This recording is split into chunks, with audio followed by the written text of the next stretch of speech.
Ken Features, and you're listening to Show X Live with Ken in his student accommodation all the way in Scotland, and Wayne in his white windowless van? Uh-oh, I better get out of here. Enjoy the show!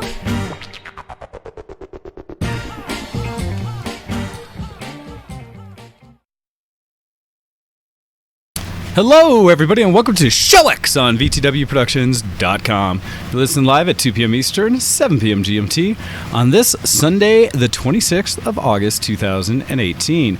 Welcome, everybody, to the show. How you doing? And welcome, Ken. How are you today?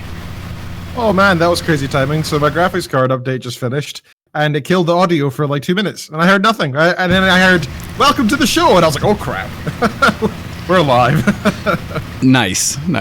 Yeah, professional. Hey, as long as all the timing works out right when it needs to, which is what we're doing. Yeah, that's the thing, right? I think.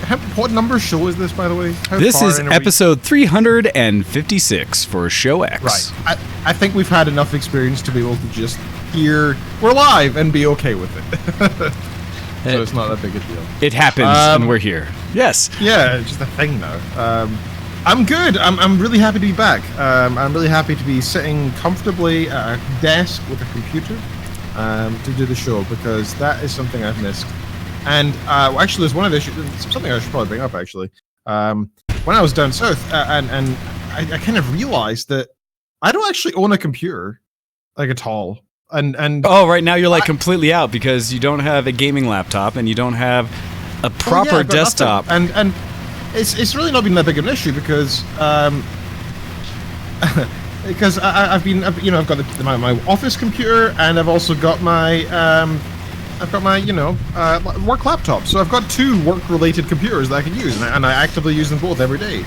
But now I've realized that I finish in May. Like, the May 1st is my last day, and from then I don't have an office. I don't have an office computer. I don't have a work laptop. I don't have anything. I've just got my phone. So what am I gonna do? I'm gonna have to actually start not just saying one day it'd be nice to have a gaming laptop, or whatever. I might actually have to start considering buying, maybe not even a gaming laptop, just a laptop, something I can just use. Maybe plan for this and actually get something going before the end of, or before the middle of next year. Well, that's the good thing about, I think it's probably a UK thing. We're very good at interest-free credit. Like, I'm pretty sure I can find a laptop and just pay it off monthly for like 6 months, and that not be an issue, and not have to pay anything. That's pretty easy. It's just I need to actually consider it at some point, because right now I've just been kind of lucky with my job, really. I mean, that's pretty lucky having two computers that I can just use willy-nilly as I please, more or less. One of which I can literally install whatever I want on. Like, it's completely open. Like, I choose my own OS, choose my own whatever, and do everything on it I want. And I can use it 24/7. And it's a real computer. It's an office. The other one's kind of restricted work one that has private data and stuff, and I can't install custom software or anything. So it's but at least I'm still very spoiled that I have both. And I've been really heavily abusing that over the past couple of years. So the fact that I'm getting to the stage where I need to actually start a laptop, because in the future I'm going to be wanting to do work at home and stuff, and I won't have a work laptop. So I'll need to really think about that. Yes, you will. Well, the nice thing is their laptops, gaming laptops even, are so cheap by comparison these days. Yeah. But it's even things like, so once I actually so May 1st is my official hand-in day for my thesis, right? And the way that works is usually a month or two after that, I'll have my oral viva organized, which is my spoken exam. So basically, it's also called a defense, right? So I go in with a committee of my peers who are all like superpowered doctors and stuff, professors, and they're gonna quiz me on my own work and work-related work for like 5 hours, right? Some universities have it as a public defense, where the public can come and watch this spectacle as well, like an Olympian game or something of anything. Thankfully, mine is not public. Although I think I'd actually prefer that. I'm pretty good at lecturing. I feel like I could almost use that to my advantage. But no, so yeah, I've got that to look forward to.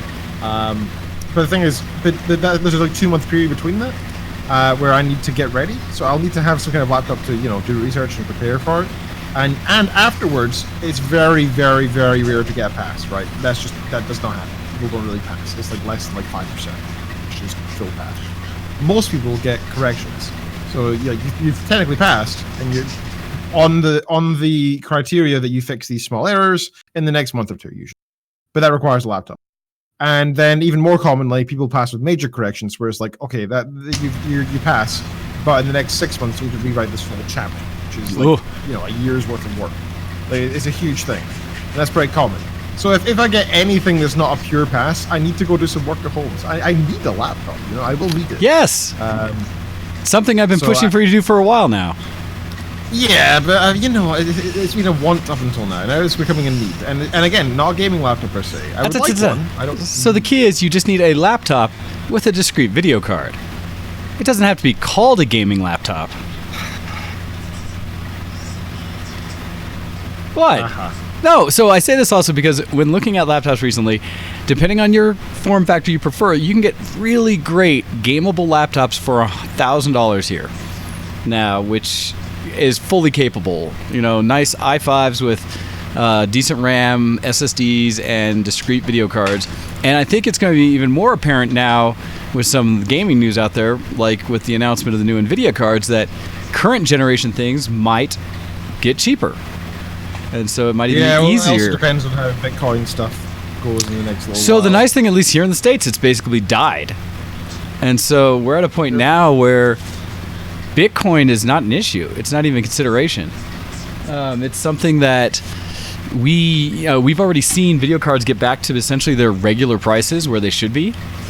And so I think we're actually in a really good place for it, that you give it, for if you were looking at a laptop, I would say this fall, especially around holiday sales here in the US around Thanksgiving, is probably going to be an ideal time to pick up pretty powerful current generation gaming laptops. That's a pretty good point. And especially because right now we haven't seen anything announced for the new Nvidia hardware that's going to specifically go into laptops. But because that next generation has been announced and is available next month, we're going to have some level of, the reduction of current generation prices, which might carry over to the laptop market as well, but we'll see.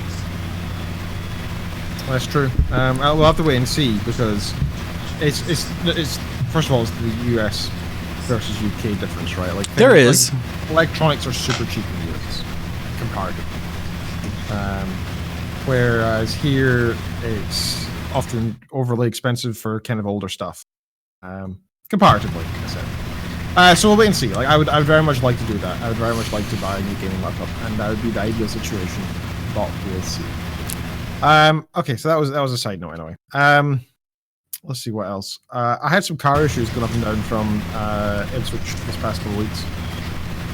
So the first one, did I talk about the first one before on the show? I can't even remember. Which one? So I was driving down south, and I think I talked about it. I did talk about it. The brake, the engine light came on, and yes. I happened to stop next to a repair van and stuff, and all got sorted, and it all cost it. You said like I was driving down the next weekend. Yeah, the next that next time I was driving back down. So the last time I was driving down to Ipswich, and this is just on Friday. I was driving back up to here on Friday. Like, this was just a few days ago. Okay, my memories. And I was just driving, and I was like, oh, my audio bit cut out. That's strange. And I just sort of driving, trying to which I know I shouldn't be doing, but I was, I glanced at my phone, I flicked it down to see if it was still playing. You're just seeing a status. Okay. And I was like, that's weird. Everything looks fine. Now I checked the audio, and I was like, oh, I can't see the screen over there. That's weird. And my little volume screen isn't showing. And I looked down at my dashboard. I was like, oh, everything says a 0. Like I said, you're not driving. Your petrol's empty, and there's no lights. Nothing's on. And nice. I'm going 75 miles per hour right now. Why is my car off? So I was like, okay, that's not so good. So I turned it off, turned it back on while still driving. It doesn't make a difference, right? It's fine. It's fine. But it's all right. I've done it before. It's not a big deal. Of course. So I turned the car off completely, and then I turned it back on. Engine turns on. Got the clutch in, so it's all fine. And then I stay in the top gear, and then I just keep going. And it's you have to understand, when the electronics first went off, the engine was still working. It was just the electronics that were all failed. So the engine will keep running because it's powering itself at that point. The alternator is going, providing its own electricity. As long as things like the pump and everything are still going, it'll keep getting fuel and it'll keep running. That's fine. You just need it to kind of kick on. The challenge of a situation like that, especially if the power truly has shut off, is that your power steering, usually brake assistance is via vacuum on the engine, so that shouldn't be affected. But any of the other aids and things like that around the car and safety features could not function. Yeah. But thankfully, this was like 3 seconds all this happened in. So I'm guessing there was still enough electricity, enough juice going everywhere. The main things were still working fine. I didn't notice any difference other than the visuals going on. So I turned it all off completely, waited a second, turned it back on, engine started no problem as it was before, while still driving. And everything kicked back on. But my battery, the little battery symbol on my dash was like, dead. Your battery's dead. I was like, that's unlikely. I've been driving for like 100 miles. Okay. I'm pretty sure the wheels have been spinning. I'm pretty sure my battery should be dead. Well, but even then, your battery can die as long as your engine's running. The alternator provides all the electricity your car needs to run. And so the battery is really just there to kickstart the engine process when you're first starting the car, or to have things run when your engine's not running. So interesting. Okay. I unplugged my phone from charging. I unplugged my Bluetooth. I turned off the AC because I know it takes a lot of energy. I put my lights from full blast down to like, just the outside lights on. It wasn't dark or anything, so it was fine. I'm just extra careful when I drive. And I drove like that for 50 miles or something like that. And then I slowly put all the other electronics back on again, listened to the audiobook again. It was fine.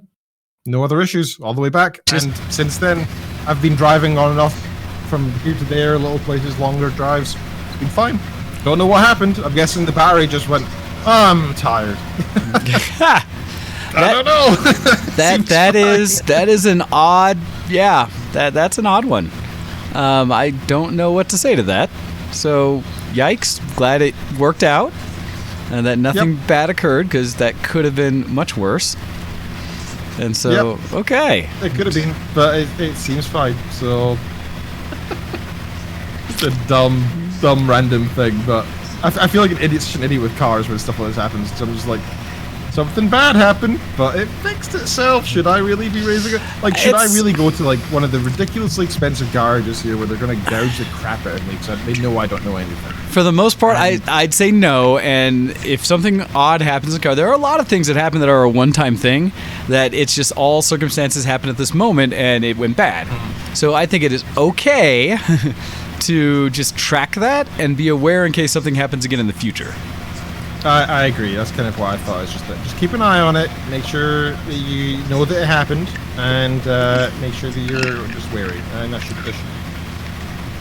So yeah, that was kind of terrifying, but it worked out fine. I'd like to give a couple of shout-outs for birthday stuff to first of all my father-in-law, whose birthday was yesterday. Okay. And I've got a funny story actually. So Kitten Features, my lovely wife Kitten Features, she is very sweet and funny, and when you're like sending like a message or something to a close family member, you might not speak like you would to the general public, right? Like, okay. The way you and I speak right now is not necessarily how we'd speak to our loved ones, right? Often yes. We might be sillier, we might intentionally make more of a fool of ourselves to make them laugh or whatever. We might have inside jokes, etc. So my wife sat down on the couch, took out her phone, put on one of these like silly Facebook Messenger filters on the video, so that she had like a stupid hat on with a bunch of fruit, but the fruit had like many versions of her faces on it, which looked really silly, right? Okay. It just looked ridiculous. And then she, like, out of tune, sang happy birthday to her dad, and it was sweet and nice, and it's this kind of thing that you wouldn't want people to see that because it'd be public, but it's funny to do just to your dad, right? So that was yesterday. This morning I wake up and we're lying in bed just chatting and playing with the dog and stuff, and I go on my phone and I'm like, what's your Facebook story just now? And she's like, I don't have a Facebook story. And I was like, yeah, you've had it for 22 hours. And I clicked on it. And then this happy birthday message with her stupid hat filter with her little face singing, happy birthday to daddy. Happy birthday to daddy. And all these stupid little fruits singing along with her. And she's dancing along. And at the end of the message, she starts saying, I love you so much, Daddy. Happy birthday. I hope you have a good time. And then it cuts off because the message was too long. So video message only lasts for 15 seconds or whatever. So it's like this really poorly recorded, like terrible, silly video that is cutesy and her dad would love. And then her face just goes bright red when I show her it. She's like, that's not on Facebook. That's not on Facebook. I'm like, yeah, it is. And so I Well, was like, it kind of is. Get your phone out. We can delete it. But first of all, let's see who else has seen it, because you can see who of your friends have seen it. And it was like 32 people had seen it already. And they're all like old high school friends, and people she hasn't seen in years. Yep. They'll just click on the story. I wonder what's going on with the stories. Click on it, and they get see this weird private message of daughter to father, and it's just kind of embarrassing. It was just so funny. She was mortified, and it was just we laughed so hard that I started like squealing like a little girl. Like my throat contracted from laughing so hard this morning. I couldn't breathe. It was so funny. Oh, it was just hilarious. So it was nice to see getting embarrassed. And secondly, it's also my mother's birthday today. So yes, big happy birthday shout out to my mother. We met her and my father for lunch today. Nice. In Livingston, town nearby here. And we went to a place called Tony Macaroni's, an Italian place. We got a new chinchilla in the past week. What? Yeah, so basically, we didn't have any plans to get any new pets or anything. But Ken and I tried to be... We've got a soft spot for pets, right? Uh-huh. Generally speaking, like, I'm always of the opinion that, ethically speaking, I do not live by my own ethics, right? I'll say that openly. I do not live by my own ethical standards, because I don't think you can live in this society by the ethical standards I have. I believe that you should not live in anything above the bare minimum to survive and have basic entertainment, etc. Real need. Right? That's why I genuinely do believe that, right? That's just me personally. And I think myself, and pretty much everybody in society has just been wrong. I really do. I wish we would decide to change the society and improve things. And I don't mean like giving money away and uselessly to charities that suck and get sucked up by the CEOs, right? I mean like literally looking to proper charities, literally helping people, actually making systemic changes, not just giving it like money to, like it's like giving money to homeless, right? I think it's useless to give money to homeless. I think it's a great thing to invest in shelters, right? I mean like that, like properly invest, get people out of poverty, get people out of all these issues that they don't put themselves in, right? All that stuff, right? But anyway, aside from that, that's my general morality in life. I can't abide by that. What we can do is our morality in animals is kind of similar. We say if there's an animal in need and we can help it, and we have the money available, we have the time available, we have the space available, we should try to help it. And we basically a friend of a friend had the chinchilla. They recently moved place to this place where the landlord wouldn't allow the chinchilla out. Okay. So chinchillas need to be out at least once a week for about 8 hours, according to the vets. Right, that's the bare minimum. They need to be out at least once a week. We let our pets out every night. We let them have turns out, and they run around their little room and have. So we try to do that, and this poor thing couldn't get out anymore. It was in a cramped little cage. The landlord didn't want it there. It looked like because of the situation of the family changed, they couldn't have the pet anymore, and it's just bad circumstances, right? Like I don't think anybody's really to blame. And so they were looking for a place to put this chinchilla, and there's a lot of farms out there, and like caring hospices for animals in need, etc. But obviously, it's not good to put strain on them when they already taken pets that are abandoned, actually abandoned, as opposed to ones that might be able to make it. Yeah, they're taking care of the ones that no one else can. Yeah. You really don't want to strain like. It's like going to the emergency room for a cut hand, right? Like you should really just go and fix that yourself, right? And that's the way I feel about this, and that's the way Kitten feels about it as well. And so we took in this chinchilla, even though we didn't particularly want to. Like I'm not hands up, but we're not doing this because we want to. We had no plans to, right? But we're doing this because we feel morally obligated, and so we've accepted him into our family, and he'll stay there until death do us part. He is now part of the family, and because we also believe it's bad to move. That is very kind of you. How many chinchillas does that put you up to now? So we had 4 2 years ago. One passed away. One was taken on by one of our friends, which was great. So we're down to 2 until last week. We're up to 3 again. Okay. This came with a cage and everything needed for the chinchilla. Nice. It cost nothing. We just received it from Children. His name is Taz, and he's approximately 1.5 times the size of other chinchillas. He's a big, hefty bunch. Wow. He's like, if you can see in the video, he's like, wider than my head for his long body. Oh wow! About this fat. He's quite big. He's like a little cat. He's a big thing. However, nice. He's completely blind. He's got pure cataracts. He has like these white discs on his eyes. Oh no! He really can't see at all.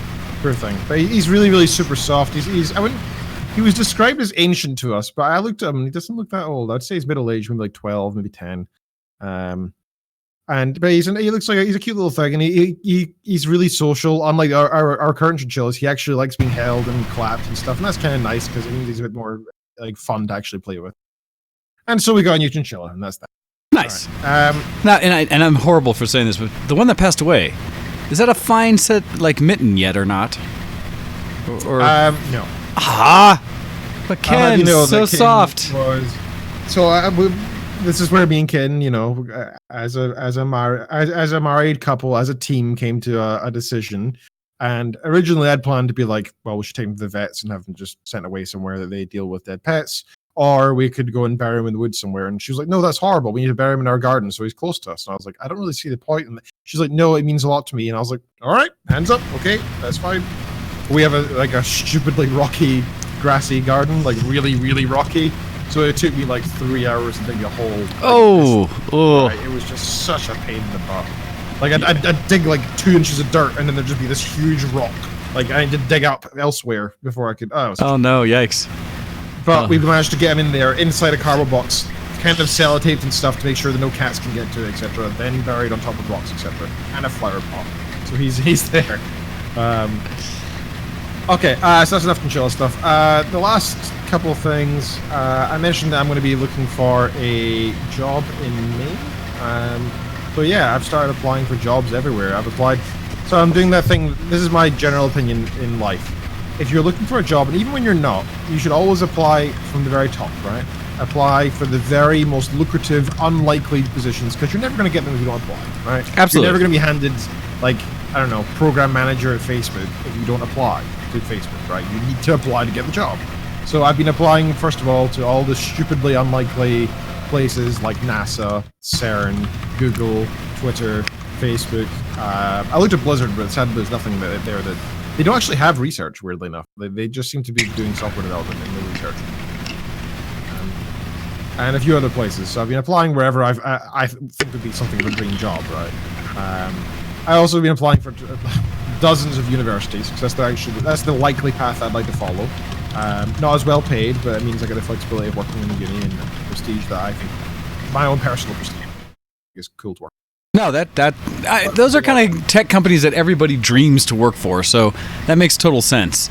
I mean... Yeah, I don't really want an industry job. I don't really want to do a 9 to 5, but, if I am, I may as well do it one that has, like, a ridiculously high rate of pay and has ridiculously good perks. And at the very least, even if I don't like it, if I can just work there for a few years and get the experience, that'd be the best experience I could get in a lifetime, right? Absolutely. And you can say, I worked at Google for 2 months. That's huge. It does. No, it absolutely speaks to one of those things I do bring up for people, which is, or that I say for myself, is you can pay me to do anything, honestly, but you have to pay me.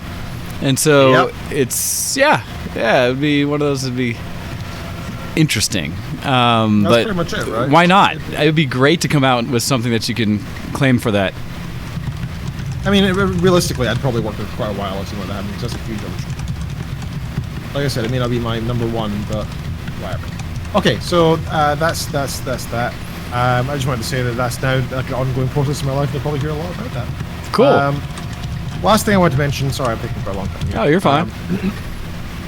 This kind of job looking for thing has made me start paying attention to some stuff that I should probably have started doing years ago. But in the field of software development and computing science, and also in research, it's very important that just like in photography, you need to have a portfolio. Just like in painting, you need to have a portfolio. Just like in design, you need to have a portfolio. Oh yeah, it's kind of important in computing as well.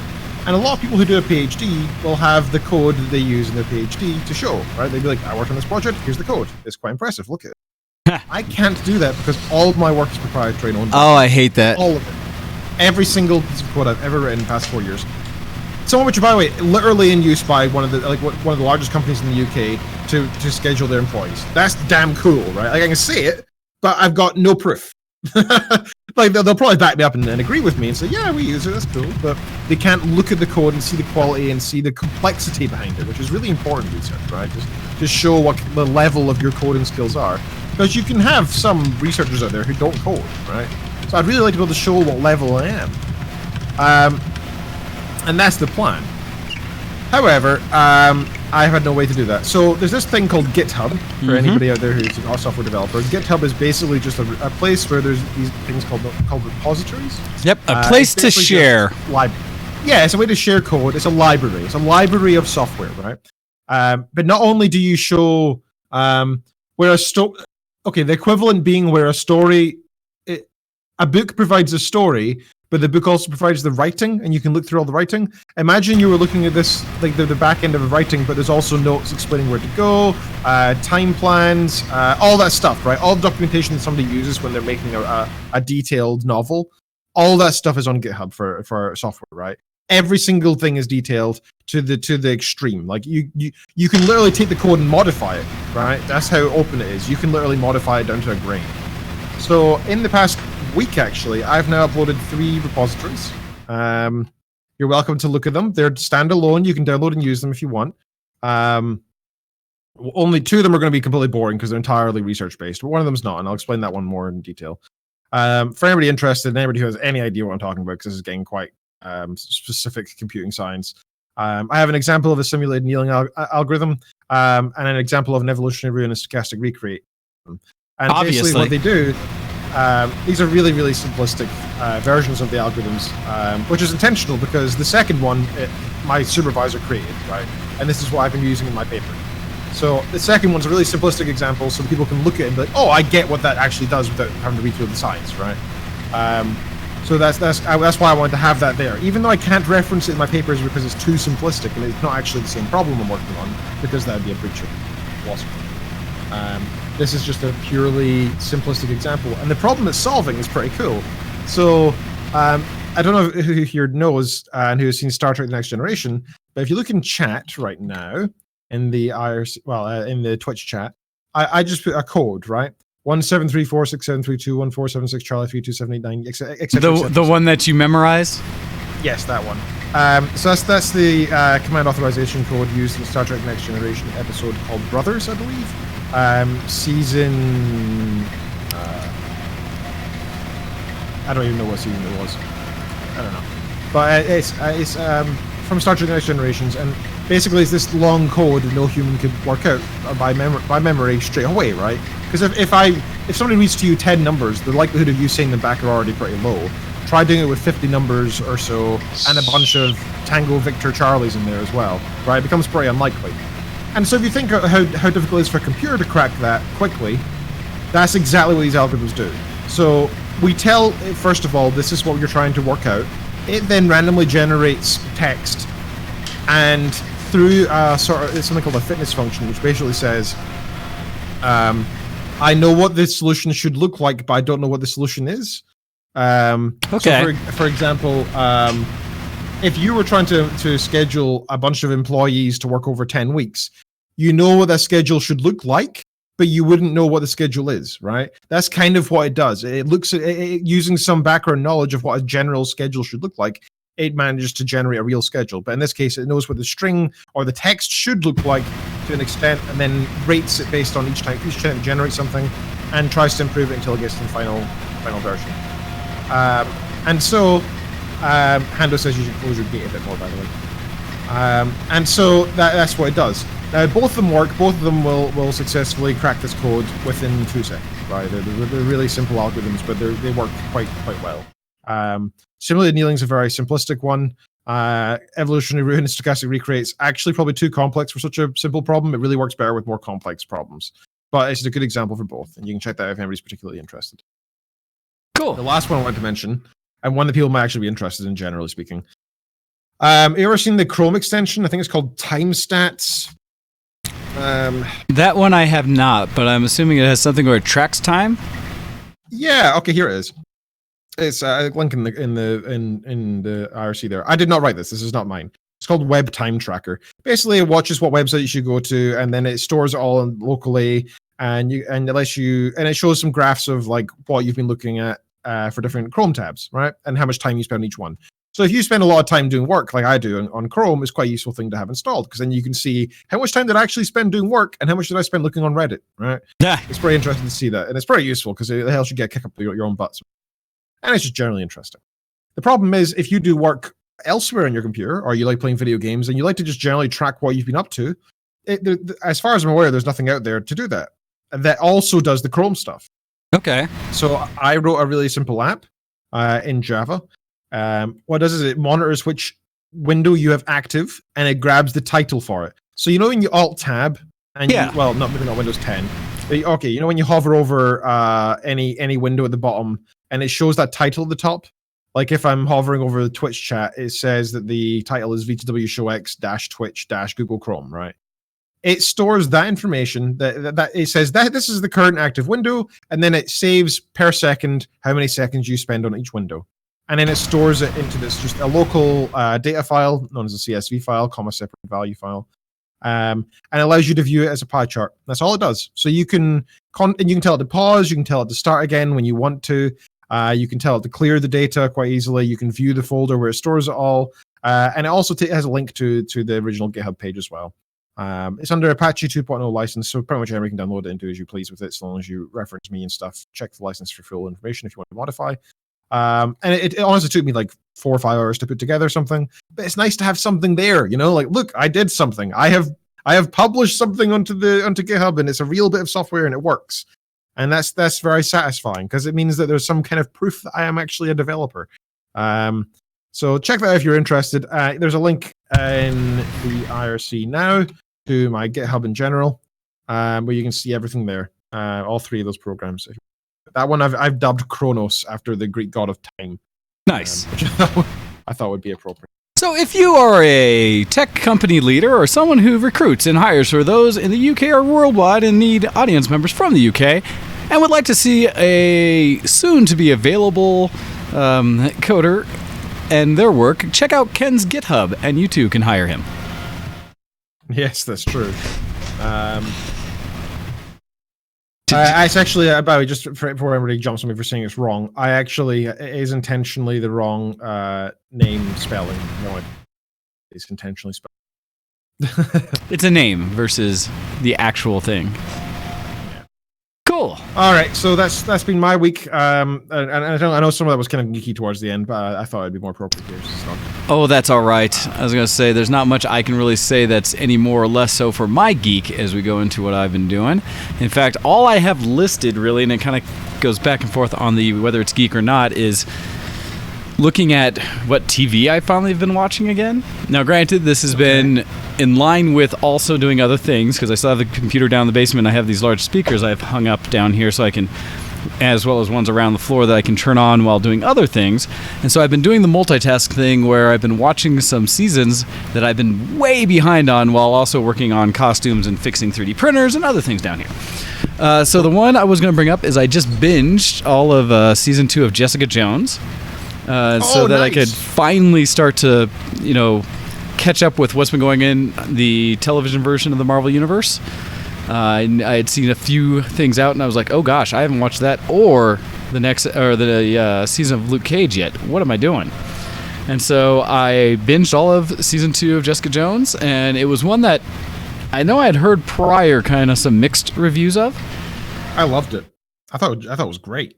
Well, so for me, it was one that I think I was solidly entertained throughout it, where there were parts of the first one where I will say she pissed me off a lot more as a character than in the second one, maybe because by the second one I was a little more used to her. There were still some things she did where I was like, God, you're just terrible. Why don't you just let people help and do things and stop being so angsty about life? It's such a trope now, isn't it? That's sort of like, hero. Yeah, there is that, and it seems like I can get that level of reality that a lot of people don't want to be heroes, that they want to do good in general, but they're not trying to seek the fame, and they're not trying to do anything more, so they're just, like most people, trying to live life. I think the challenge is just, admittedly, Jessica Jones as a character has such a sordid backstory. She definitely came from rough times and continues to suffer that, even into season 2. Her past continues to come forward. I think her freaking alcohol problems are just, I don't know why I said that so strangely there. Her alcohol problems are so unusual for a hero character. I love it. I think it's great.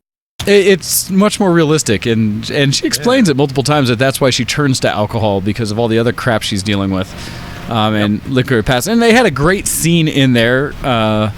For those who haven't seen, I won't spell too badly, but where she goes to court-assigned therapy, essentially a anger management session that she has to go to.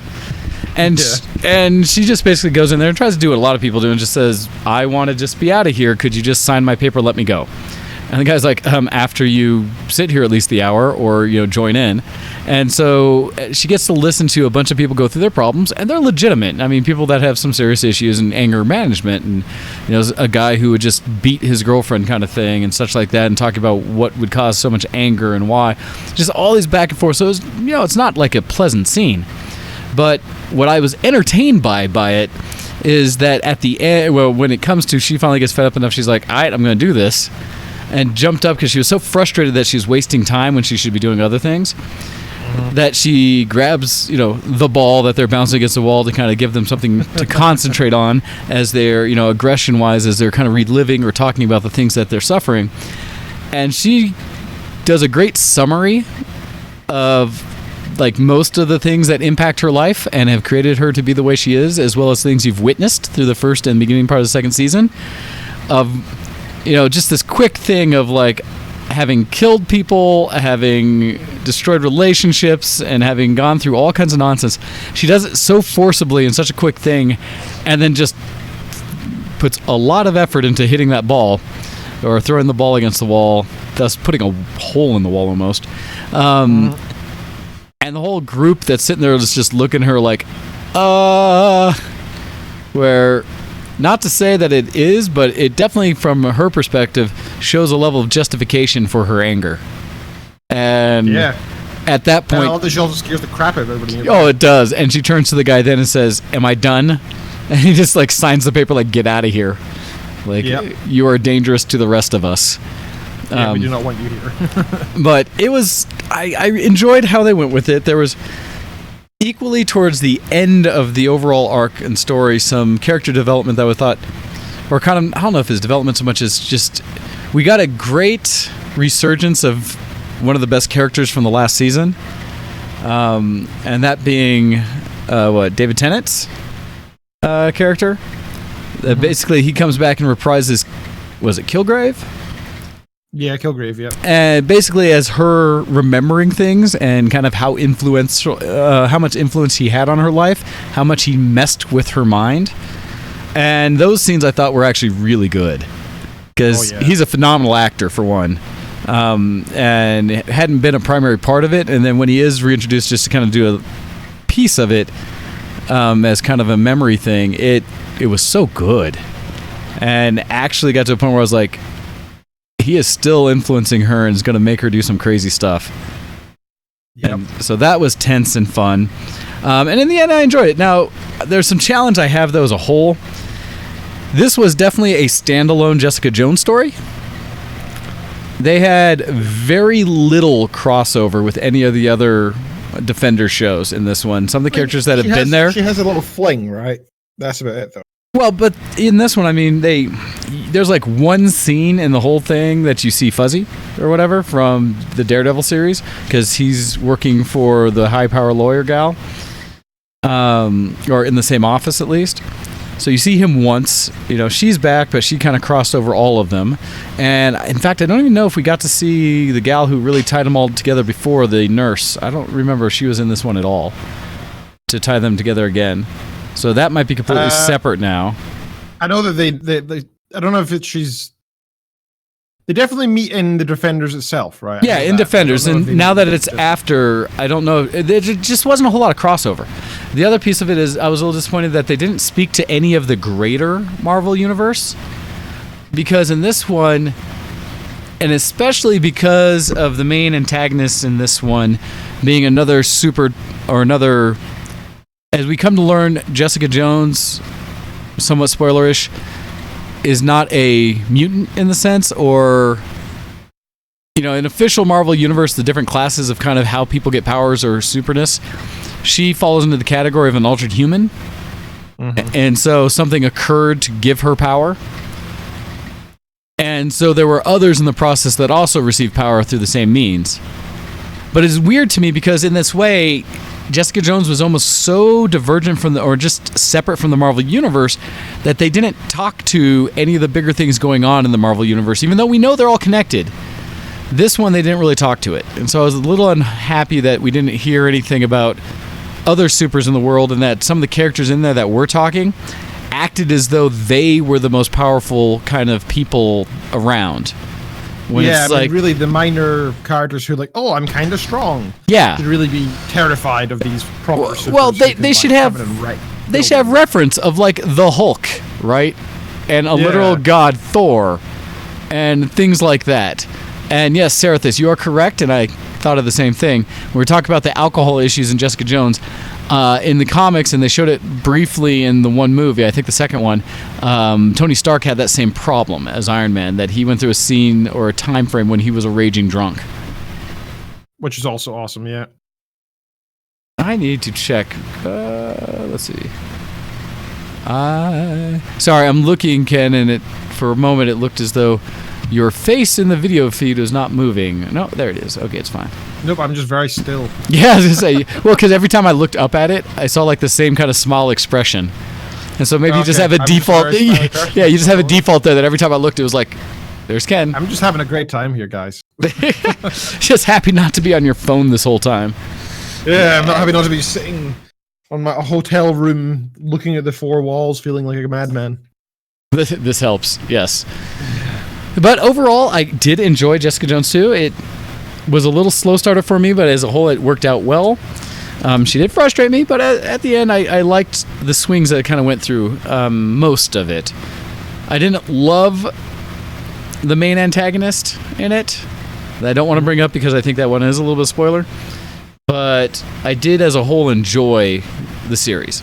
But with that, I transitioned from Jessica Jones, since I'd finished it to keep up, into the new Luke Cage. And so I am currently watching Luke Cage Season 2. I forget how far through it I am because I was kind of putting it on the background. There are a couple episodes I might need to go back a little bit in. What I do like about this one is it is now a natural progression for Luke, where he's still in Harlem, still doing the whole protect these streets. And they do some scenes right away where people are still criminals and trying to get away with stuff, but as soon as he shows up, oh boy, do they scatter. And well, they know now. They're like, oh crap. Yeah, there's no ifs, ands, or buts that Luke Cage is going to come beat some people. And with that, there's at least one scene where he goes in to break up a drug deal organization going on, and they all light him up with machine guns type thing, and he looks at him and goes like, really, guys? Really? And they're like, one of the guys basically says, man, we got to look like we tried. Because they're still part of that business, that at least to their bosses or whoever's paying them, they got to show that they tried to take him out, didn't just run. Otherwise, so they want to be good hired help. So it's kind of just entertaining to see that at the same time people know, but they're like, oh, dude, come on. So that was entertaining. I'll have to keep going because I haven't got through the big. I don't think I've hit what would be considered the big story arc of it. There's a lot of setup going on so far, but I'm only, I think, 4 episodes in. And so looking forward to kind of seeing how this one will progress, because I've heard, and like Hando said in the RC, that this is a very good season and that people are really enjoying this part of Luke Cage. So can't wait for that, and then to see what else comes out MCU-wise, because I still need some things to see movie-wise. I still haven't seen Ant-Man and Wasp, which I think is the only Marvel one on movie-wise I haven't seen yet. But I want to be prepped and keep up with everything else that's still coming out, because I have been loving the overall story that we've been getting. It's awesome. Final one I was going to bring up for just what I've been doing that's little... I put these ones as less geeky or so. And that is that I started watching, again, binging as I've been cosplay working, for the anime called My Hero Academia.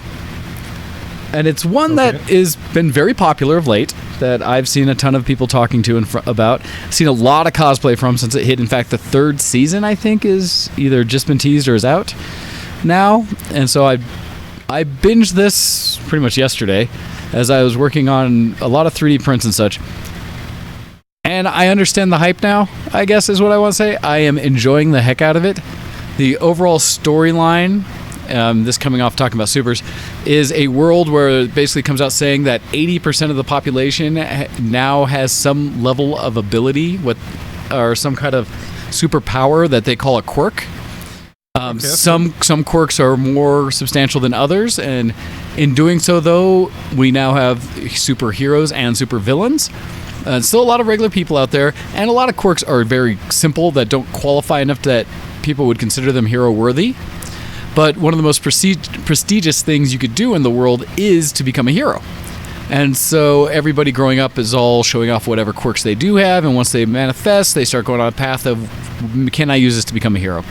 Follows a main character who it's self-admittedly or is kind of identified in the show as a fanboy, because in this kind of world where there are supers, he follows them all, knows all their abilities, has tracked how they fight, has a whole notebook of notes about all of them, and is super excited to try to get his quirk to figure out what to do and how to become a part of this. Only goal in life is to become a hero.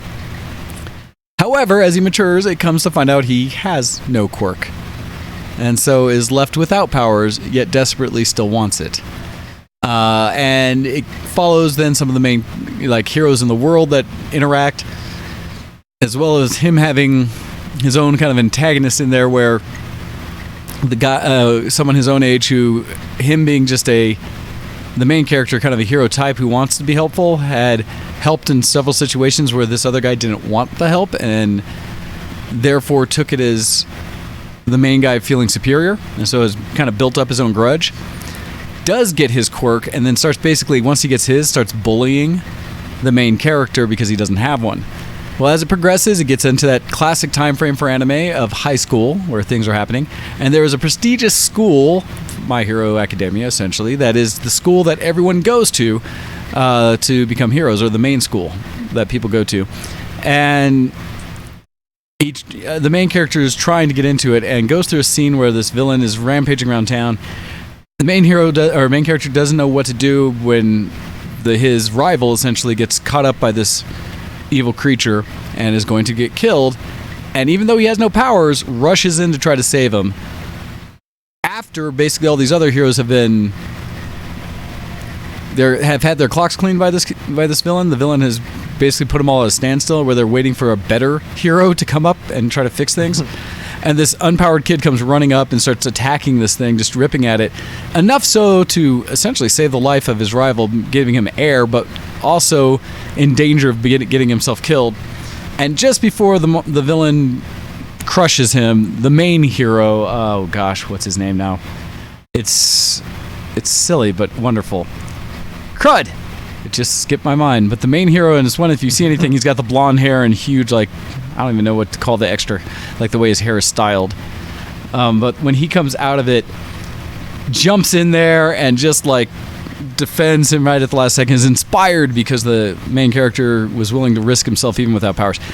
That all comes to pass, and something occurs where he actually is given an opportunity to have a quirk, which is unheard of. You're born with quirks. But in just enough so that allows him to actually go and start to try to go into the school.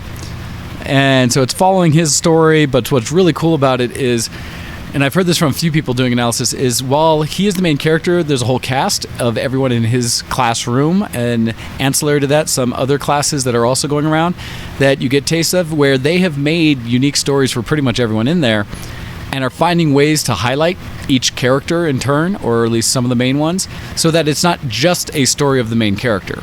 And it's becoming a much more robust story of all of them going through this school in a way that I've truly enjoyed. And it has some of those classic anime trope things of a hero or main character that is the underdog, no question, but then some of the story of how he's progressed in making his way in the world.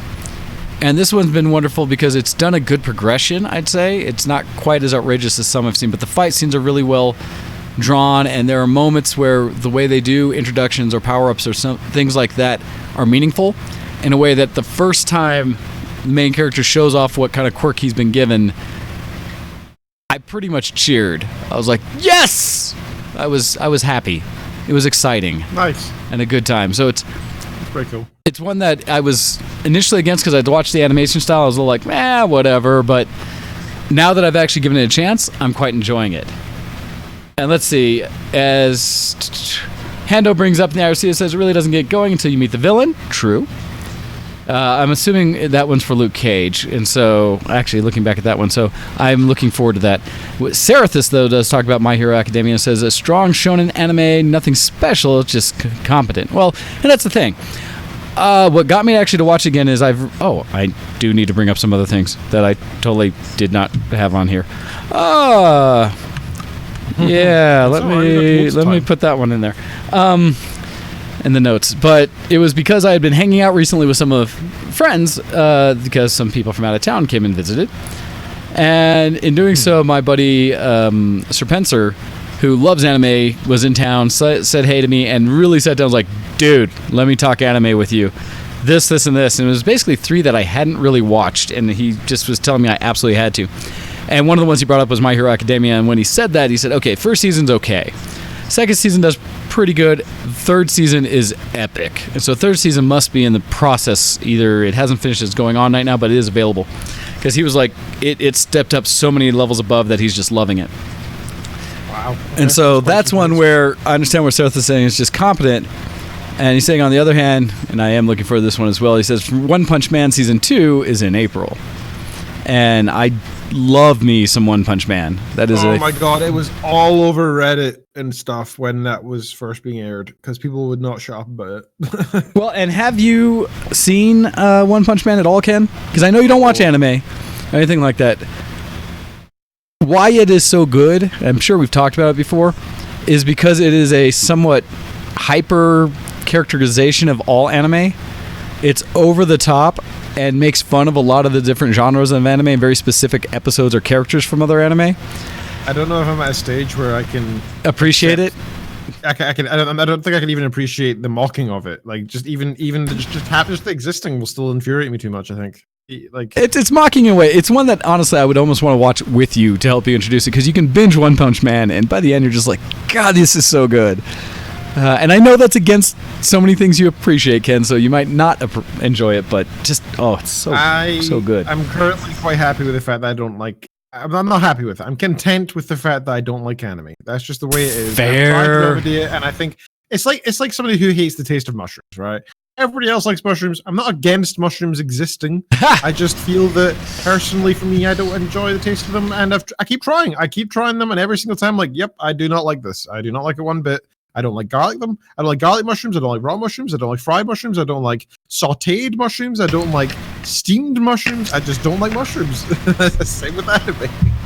So we have to keep giving you different genre to get into to give it an opportunity. God. Stop stuffing mushrooms down my face. I am really enjoying this. All right, I need to switch gears here before and lead us up to the break, I think. I had an opportunity this last week that, and it's timing-wise is why this didn't catch me until right now. But this last week, in the middle of travels coming around and where time has finally made it work, Octale came back to the States for a visit. Hey. And so Octale and the Mistress of Giggles were in Colorado, and I got an opportunity to hang out with them for a couple days. So they came out and were traveling through multiple places, visiting family and friends in different areas. And on their trips, they came up here last Monday and Tuesday. And we started things by going out to dinner on Monday night, went downtown, had a wonderful time down there. And on that, and something I need to, and please, remind me to hurry up and do this, because I have... with me, let's see, let me find this thing. The opportunity to kind of catch us, and where we were just talking, friends of ours, because also a bunch of my Game Fest friends, and kind of how we all had met originally, getting together and just sharing and talking. And I was like, this is gold. This is how we always used to hang out. I should really be capturing this. And so for that, and I'll put this on here just for a minute. That's kind of fun. Well, so announcement today. Who's getting a 2080 GTX Ti or RDX Ti? Not me. No. Not for that price. Not for that price. I do want to see what the... So we started talking, and I purposely brought up information like news-wise. And jumping ahead, though. In Zoda? Dude, I haven't thought about regular Dota in forever. Those were the days of that game, man. Exactly. Oh, Well, that's man. it, because all of us Those also, we all had our games that we excelled at. Yeah. We did because equally coming up the whole anything RTS, right? Kyle was dumb. Yeah. When we would do the full like everyone versus Kyle on StarCraft matches, And it still wouldn't matter. and you're like, it doesn't matter. Even when you're like, I still believe that Kyle is owed a pair of testicles. Right? My memory serves me. I believe the same thing. yes, I recall that one specifically. Now, the challenge is statement and two confirmations. yes, the challenge. I remember the name. So from that thing, I have about just under 2.5 hours of us having conversation about all things geek and geek related, and want to throw out there just say I will likely try to edit this up. Now, granted, it was at a restaurant, it was open, so you'll hear a lot of background, kind of like that was, but to throw it out there as a special episode or something for people to listen to if you're interested in. I think that'd be awesome, dude. I mean, and the fact that it's back, I don't think anybody's going to particularly mind or care if it's got some issues with the audio or whatever. I think that's fine. I think people are just going to love the interactions between you guys and hearing that old school feel again. We talk some bits about kind of how we got started, how Octel and Hordak versus the World got started on WoW Radio when that first came in, and things like that. As Sarathus puts in there, saying at this point, I wonder how many listeners know who Octel is. Well, there's a piece there that thankfully most of our listeners came from WoW Radio when we first started. Yeah. But at the same time, if you haven't, check out, I have some archives out there. I need to finish gathering them all. I've been so bad about it. People have been asking to grab all the things from WoW Radio and put them together so that they're available. But it's where we all started podcasting many, many years ago. In fact, what was it, 2006, I think, was when they were saying originally starting. When I came on in 2009-ish or something later than that. Yeah, somewhere around there. So we're talking a little bit back just to how long we've been going. And so it doesn't... So 2009, because 2009, I was already listening for a couple of years. Well, Octa and Hordak had been there. I had just started like either beginning of 2009 or end of 2008. Somewhere in there, because I'd only been on. We were talking about when we went to BlizzCon 09, how I'd only been casting for a little while there because I was still giddy when I first met Gnomewise and was acting like a little fanboy, and I'm always a little like sad about how I reacted when he came around with the live rig. I was like, oh, I'm just happy to be here, rah! Octel made me so much fun of me as I was doing that. So I had the same experience when I first talked to you and Octel and stuff as well. Don't worry. And same with those moments when you fanboy yourself. Yes, we all do it. so Sarathus, just so you know, the story about the Bulls being owed is actually from a game fest that Serpenser was hosting at his house, where one of the gals who was kind of a periphery to our group, engineer gal but gamer and such, who at the time, her husband thought very highly of his skills in gaming and came to one of these parties to kind of, basically because she was there and then he came along with her later, and he was trying to play some StarCraft with everyone else. And again, he just, for whatever reason, was trying to assert his dominance or say that he was so much more than he was. And we all looked at him like, okay, say what you will, but prove it. And so he made some outlandish comment to the effect of, I think we were trying to set up a match where we were going to take Hordak and put him like 1v8 or 1v7 or something in the match. And then we kind of came down to it, we're like 2v6. Because we knew he'd still probably win. And this gentleman basically said, that is insane. There is no way. I am good at StarCraft. I will cut off my own balls and present them to him if he can win that match. Love it. That's ridiculous. Okay. I want to say it was very similar to something like that in those words. I don't know the exact words, but essentially the essence of it, because that's where we were talking around the table about balls still being owed. Because we did the 2v6, and I remember we threw someone else with Hordak that wasn't amazing, was like, at least had played the game, and the rest of us gave it our best shot. And it was the kind of thing where you would hit it, and by the time I got, the next tier level of tech or something built where I'm actually able to do as a Terran or something like vehicles versus just troops. Hordak as Zerg, I think, could have been Protoss, I think he was doing Zerg at the time, had already taken out an entire swath of the map and had like 4 bases up and running. And was already doing like I don't know if it was Hydralisk at that point, but had gotten like flyers up and things. And so by the time someone would find where he was, you're just like, well, crap. And you guys were focusing on like still making your initial like couple of research tiers. Seriously, and just I would have I'd have a troop or two to kind of make sure my borders at least wouldn't be just wiped out. But by the time he decided to point your direction, he already had full armies coming at you, air and land, with support, and just wipe you out. And I was you were concerned about trying to find stuff, and he was more concerned about like his. Well, he just knew. So he is seriously the first person that let me know that that's a thing. The actions per minute and type thing, where you actually can get it down to a point where it's a ridiculous number of actions per minute. And his was such that he rated, I think, on the level of, like competitive Korean gamers. And so just redunculous. But that story is where that came up about the balls. So yes. So tell us more. Like what happened with the guy's expression, etc. Like how did he gosh, so when it all happened, I think he just got in a huff about it as a whole. He was kind of a bigger guy in the sense that he worked out, and so he just kind of had this wannabe alpha aspect to him. Yeah. And so he'd puff up a little bit of things, but when it happened, I'm pretty sure the whole group kind of turned on him because, Hordak's our boy. And he was kind of an outsider coming in and trying to swag. And so when it happened, we all turned and were like, "Oh, so should I get the knife? Do you need some assistance with this? Do you want us to take just like some string and tie it around so it slowly just kind of pops off? How do you want to go about this?" And I don't recall exactly what he did to kind of try to back away from his claims, but he essentially just kind of minimized it and eventually slunk away and disappeared. Because I think every one of us that whole time were giving him crap like, "Hey, you got those balls out yet? What are you doing?"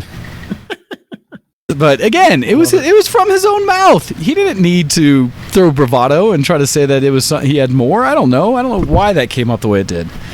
But yeah, so we had no mercy for him. That was his own fault. Damn right, yeah. So bad. Beyond that, let's see what else. And so caught up on stories. Got through the next morning. Went in late to work so I can go have breakfast with them all. And then that evening, they actually came over to my house and hung out a little bit as well. And so got to spend a couple different times with Octail and with Mistress of Giggles together, just catching up.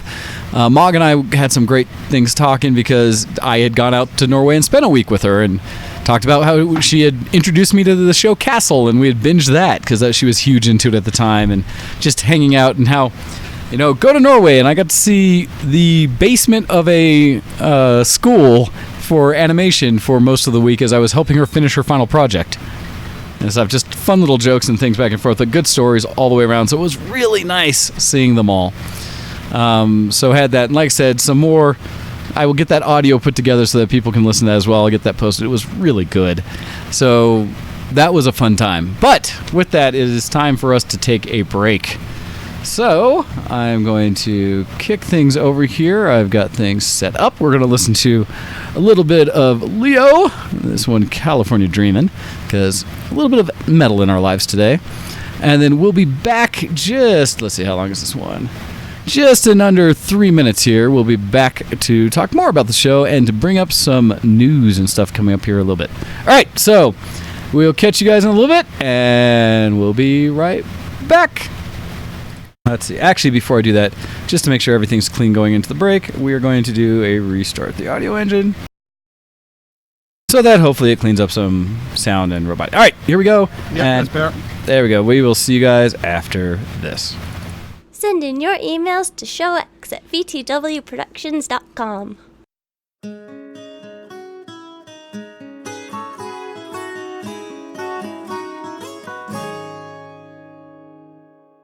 While the leaves are brown and the sky is green, I've been for a while, what a way to see. I'd be safe and warm if I wasn't a lead.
While the leaves are brown, when the sky is green, I've been for a while, what a way to see. If I didn't tell her, I could leave today. California dreaming, such a way to stay, such a way to stay, such a way to stay.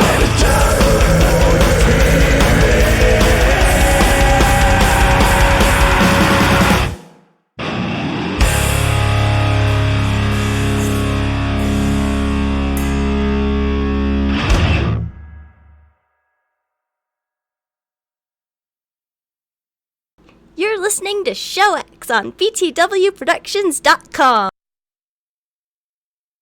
Alrighty, welcome back, everybody.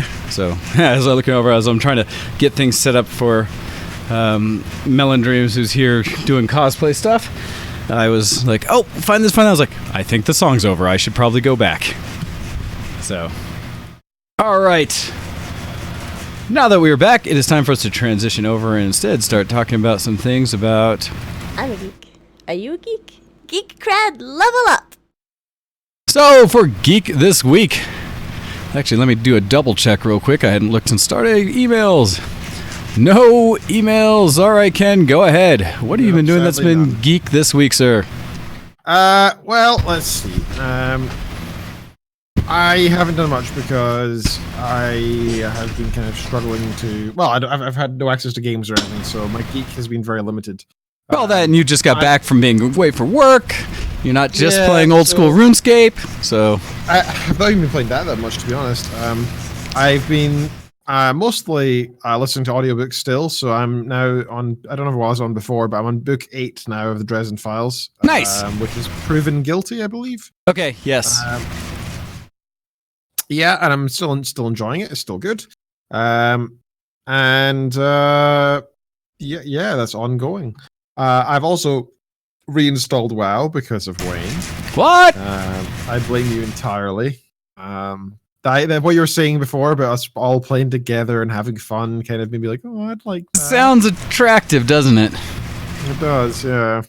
So, everybody's interested to jump on Battle.net, add me and Wayne as well. I don't know, have you still been playing it at all? Have you been on? Little bit. Again, I haven't been playing much because I've been doing a lot of con prep stuff. But, let's see, I'm still on my Draenei Knight right now. I forget what level I'm at. And so I've put a little bit of time into it. Partially, though, because I'm still just in the base part. I haven't worried too much. I need to go back in and see when is it appropriate to start building groups, essentially, to kind of say, like, am I ready to sub and actually run together and do content? Because I would like to, and I think there's an opportunity here to kind of put this all together. I really do want to see the story elements. Grr. That's the thing. Even if we do it casually, it doesn't have to be like a thing, right? I don't have raid nights or anything, and unless people really are eager and we have a good bunch. But that'd be the I just thing. mean, like, I want to even if we just jump on and say hi and, like, you know, see each other and chat while we're playing, that'd be nice. And occasionally doing dungeon run with 1 or 2 people, that'd be cool. Well, and it would, but I do kind of want to raid, but just in the sense of I'm okay if overpowering raids. I just want to go through the content. I want to see the stories. I want to, that piece is what I'm interested in. So we'll see. I am down to if there's enough interest. Once I get up to 20 on this, I will sub. And even then, I could even see going back on my... Probably one I would play primary right now is probably still my Druid. My Tauren Druid that I have, that I think is level almost 80 or something, 70 something. Because I would go back and run the smaller dungeons with that just to walk through them, basically. But to, again, see what the content, why Dire Maul is so cool, why Stratholme, was such an important thing. All these different ones, right? That's what I want to do. Uh-oh. So there, Ken? Now I have him looking very pensive at me, at the camera, like something is happening. But he's called robots on my end. How am I sending everyone? And we will probably try to reestablish our call. I will one more time restart the audio. Hopefully that'll keep us, at least what I'm doing, sounding good. But I have a frozen Ken, so... Let's see, let me... kill the call and try to bring it back, and on his end, we'll see if that reconnects and keeps us going. Ken, you there? Yep, don't know what's going on here. You disconnected. Well, I disconnected because I was talking to you and you didn't respond. Oh, you were roboting and then everything went silent. Interesting. So Okay. I don't know. That's weird. So I redid all the connections on our end so that we're back. Well, on my end, I had you honestly frozen.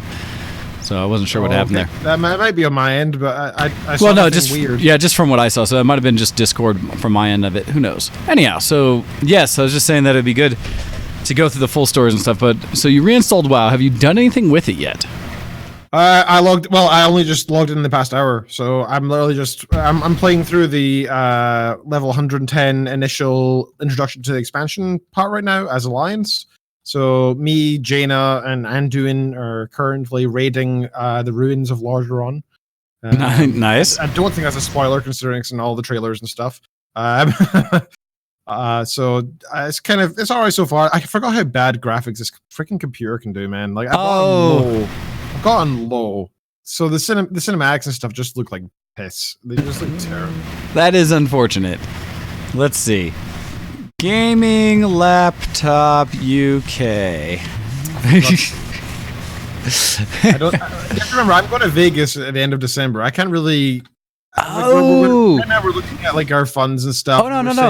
So yeah, let's eat cheap food in the next few months so that we can really enjoy Vegas. I don't think I can afford a laptop. Wait, when are you trying to come out? I'm coming down December 31st. Right for New Year's. Whoa. Yeah. Okay, I need to start planning for that because. No, you do not, because you are not involved. It is going to be a romantic trip for me and Kitten. Yes, but around that anniversary. Yes, you would absolutely kill me if I had made a VTW thing. So you don't have to make it that at the Vegas thing, but if you're already flown all the way across, you should look at a way to bounce somewhere in between on the way. All flights are paid for and everything's planned. I'm afraid that's not going to be happening. As much as I want that. I would love to have a VTW-esque trip, but this is not it. I'm still thinking though that there'd be a way for you to then acquire a local level gaming laptop and just hand carry it back. Oh, that's an idea. Especially as I look at you could get an an Acer Nitro 15.6 inch gaming laptop with an i5 in it and a 1050 Ti for $700 on Prime. Wow, that's insanely good, actually. So I'll just throw that little bug out there that if you're already coming over and therefore you don't have to order it back to the UK and spend exorbitant amount of whatever the taxes are called. That one is, let's see, the Acer Nitro. Nitro 5. Yes. All right. Here in the UK, it's £630. Oh yeah, so you save that whole difference in price essentially. Here so that means that that's 70% of the price or so. That's insane. So there's that. But I might have to just that. Things to keep in mind as you travel over here, things you could do because at the same time, in there at Vegas, you could go to Fry's, which is one of the larger electronics store chains in the U.S. It's like the bigger brother to what I call the candy store here. And so, something while you're out there, you could just... are like the little devil on your shoulder whispering into your ear about things that you shouldn't be doing. And I'm like, ooh, that's fun. Especially if you have a good turn of things out in Vegas, where maybe you gamble just a little bit for fun and do surprisingly well. It's just an opportunity. Yes, you are naughty, sir. I have been called worse. But anyhow, so you've reinstalled WoW and you're slugging through the low graphics right now. So hearing that does encourage me and makes me want to maybe do more. I just have to balance it with everything else I still need to get done. Let's see, what? St. Luther saying, Wayne is Lucy and Ken is Bean. I don't know what that one's a reference to. Crud. I don't know either. Apparently I have no volume. No, that was earlier when I was asking. Now you're good. Okay. So, yeah. Nope, St. Luther, you'll have to explain that one to me. I don't get that reference. I'm terrible. I don't either. All right. Anything else you want to say that was more geek related, Ken? Can you hear me okay, by the way? Yeah, I hear you. Roboty a little bit. I hear you just fine. Okay, that's fine. Yeah, other than WoW, not much. Although I should give a shout out as to where I'm personally playing. I'm playing on Moonguard US, for God's sake. I'm in the little guild with Copy, and it's just me and her alts. So I think she's cool with people joining. That, so if you want to, that's where my Draenei is. Okay, cool. Well, yeah, you're happy to join. People are happy to come join us there. Moonguard US. Add me on BattleNet. My BattleNet tag thing. Oh God, I just closed BattleNet to try and make the internet better. Let me open it again. It's GoHex hash or pound, whatever you prefer. 32. GoHex hash 1732 on Battle. Feel free to add us there, and that way we can do something together. Even if it's not even playing together, just since they're online occasionally, I'll be. Because especially since I'm at EU time, right? Like I don't think I'll be a gamer, considering I'm not going to be in here in my office 10 o'clock at night when people will be getting home from their work. Yeah. No, it makes sense. But that's good. But that's everything from my geek cred, though. So, sir, please tell us everything what's going on with you. All right, so geek-wise this week, had a few things to bring up real quick. I am still working heavily on cosplay and prep and getting ready for all things Dragon Con because I'm flying out this Wednesday, go spend a week in Atlanta doing the geek. It is one of the biggest conventions I've ever been to, and it is meant for party. In doing that and getting prep, I've been doing some costume things. I have some acquiring of things off Amazon Prime last minute to get props and such together, as I do. One of them is this here, for anybody playing along video there, which is I have acquired a large rubber ducky that goes along with one of my costumes. So that'll be fun. I did some modified. Actually, that costume specifically was one where I didn't really make anything other than a tie. I mostly repurposed some Goodwill clothes, some secondhand clothes. And so that one I'm looking forward to. That'll be my Friday costume. I just ordered things for a Thursday costume, which is for the Bunny Hutch, which is a party where everyone dresses into either Playboy Bunny or Hugh Hefner style clothing, very relaxed and kind of night out, or should be in, I guess, and bunny ears. I also am looking at repurposing, but kind of cleaning up a little bit my Jefferson costume because I'll be doing that Saturday, and probably Mr. Satan on Sunday, and likely a Pokemon Go trainer on Monday, since it is actually a 4-day con that people spend a week at. As things officially start Friday and end Monday, but partying starts Wednesday, honestly, but real partying starts Thursday and goes through and will come back Tuesday. So that's going to be some time away.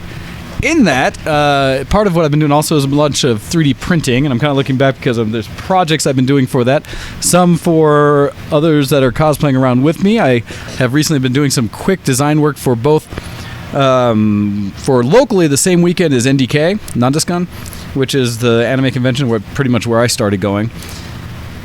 One of the friends is doing a Tonberry costume, and in doing so wanted a knife to go along with, because Tonberry's from Zelda, right? Or what's Tonberry from? Final Fantasy? Yeah. Final Fantasy, okay. It's a monster from Final Fantasy. Well, that's it. I haven't played through those so long. I was trying to remember which one it was from. But so a Tonberry from Final Fantasy. And so I designed and printed a knife for her, as well as wanted some eyes to kind of put on a headband or something. So I printed off real quick some spheres, or kind of half spheres for eyes. I also did some pieces for Melon Dreams where I've got a headpiece and some little knives. So I'm really actually proud of the headpiece. This is off of a character from Fate Go. And so for the weapon that she's back here carving pieces for, I made little knives that should stick into it, and they go all around the edge of the circle for it. There's 14 of them, and so I designed and printed those fairly quick. And it's nice because I designed them myself. And the more intricate one, which will not come across camera well, is kind of a tiara crown kind of headpiece for the character. And this one I completely made from scratch. But it's got some really good details on it of just kind of like little wisps back and forth. And it's a challenge because I think every artwork we found of the character has slightly different ways of drawing this.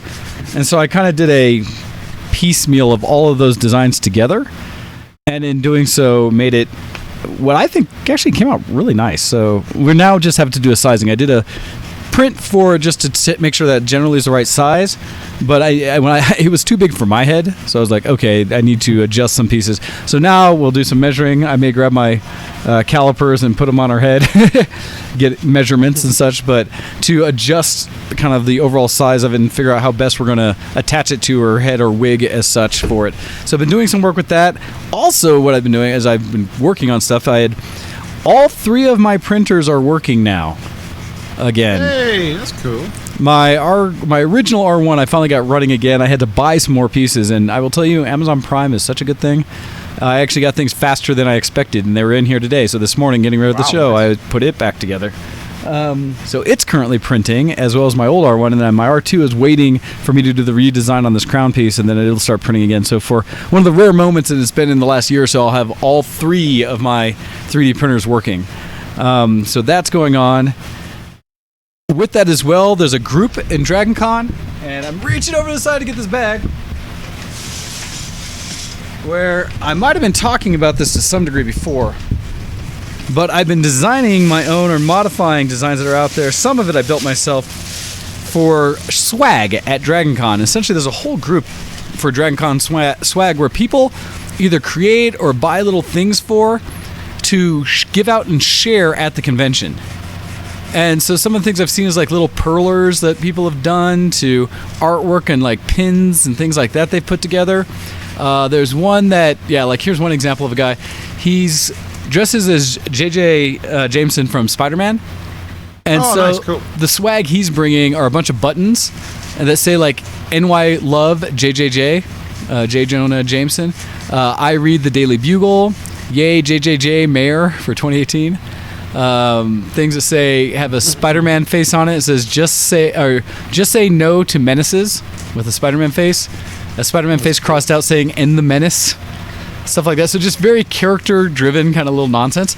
And the idea behind the swag is to basically have items that you can share, give out. Somewhat of them are hidden around the convention, and so people will hide them in hotels or all around for you to just find and keep.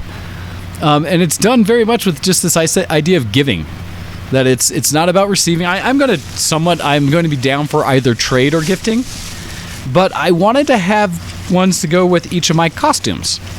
And so I've been doing it via 3D print. And so what I came up with was, as I showed the rubber ducky, I came up with a keychain little ducky that says DCon 2018 engraved into it essentially. So I've printed several groups of these that I'll carry around on my first costume. Then on Saturday, when I'm running around as Jefferson, I did some of the logo from Hamilton that says Hamilton along the front, as well as DCon 2018 keychains that I'll give out when I'm Jefferson. That's cool. And then on Sunday, I've just got a couple of these ones, and hopefully you'll appreciate these, Ken. I made little Dragon Ball keychains. That are basically that. Dragon Balls. I have ones that have everything from 1 to, what is it, the 6 stars? How many stars how many Dragon Balls are there? 7 stars. 7, yeah. So 1 all the way up to 7 stars, and they also have a kind of cut out DCon 2018 in them. And so I have all of those as things to give away while I'm in different costumes as swag. So I have a whole bag of 3D prints that I've got together that I'm going to be hopefully carrying like a small bag with me to have and kind of do the trade out with what I acquire / what I give to others. And so I'm really looking forward to that and participating for the first time in this. And it's fun because this group's been around for a while, and I'm actually really impressed with some of the stuff they give. There are generous people. I see examples of people doing little like marbles or kind of like glass work that have things in it. A lot of 3D prints, like the little perler ones and stuff. These are all things that take time and cost money to make. But people are just kind of putting them together. A lot of things that you'll see at conventions are badge ribbons, essentially little stickers that have sayings on them that you put on with your badge.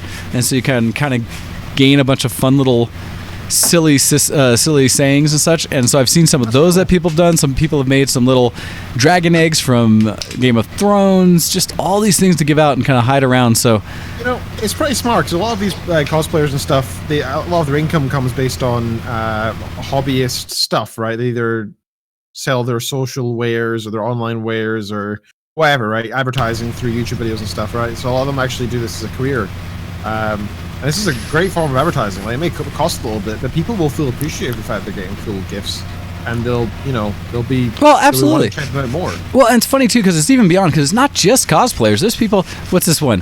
This one I just see, it says, my daughter had to get in on the fun. She's made happy little glow-in-the-dark rocks just to brighten someone's day. And so little like glow-in-the-dark pieces that all have little faces on them.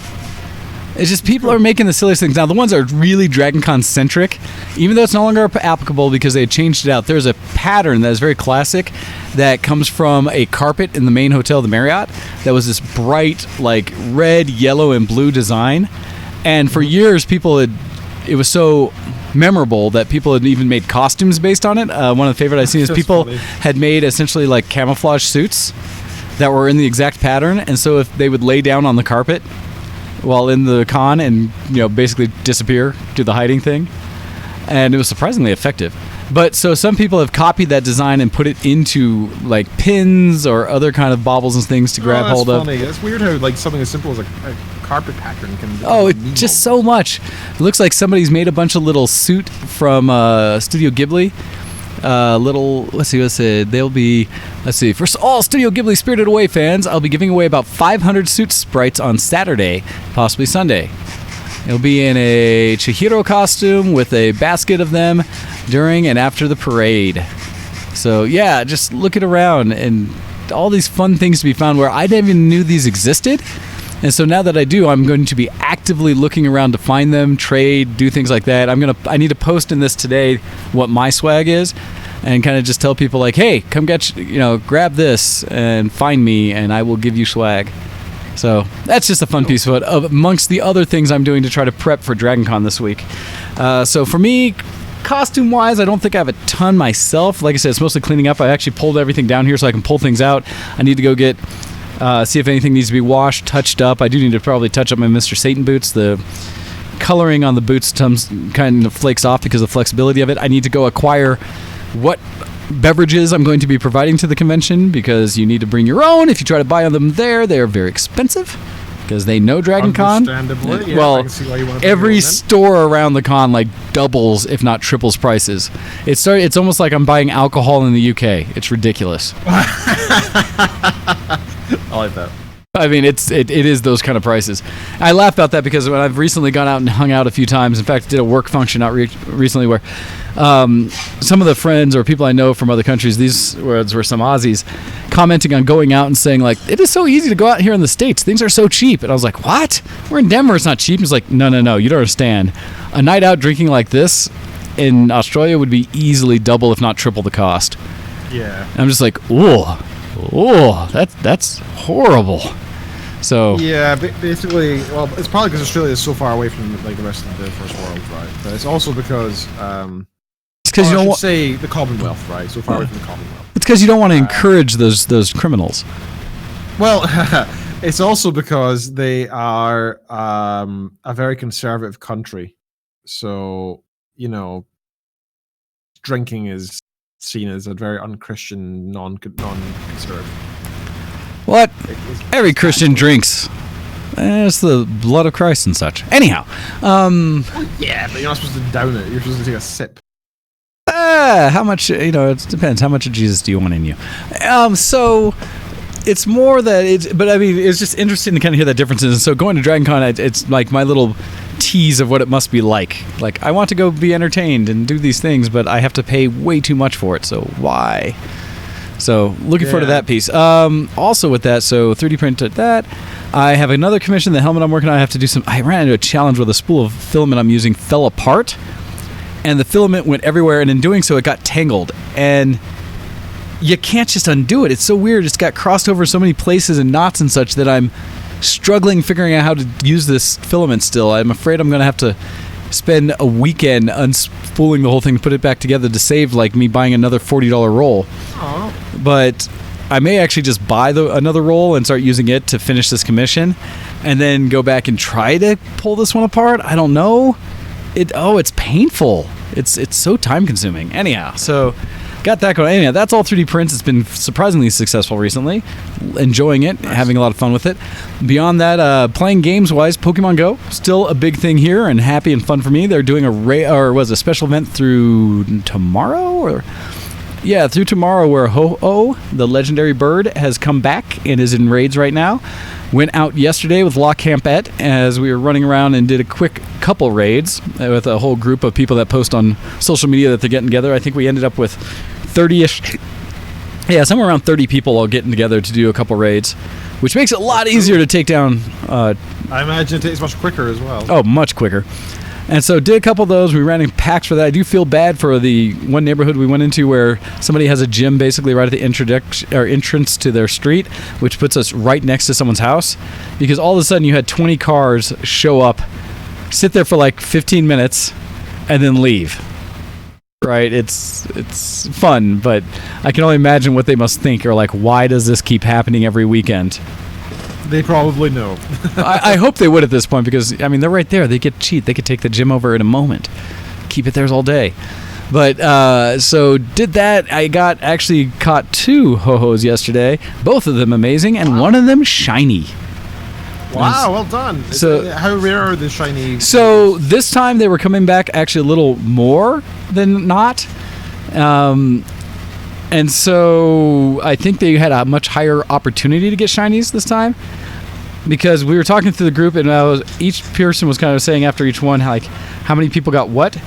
And I want to say, let's see if I look. Oh, they're both next to each other. In the groups, we heard at least 1 or 2 people from each of them say they had shinies, and I got the one, which made me very happy. As I bring up and show that I have my little shiny Ho. Oh, that's cool. Okay, well done.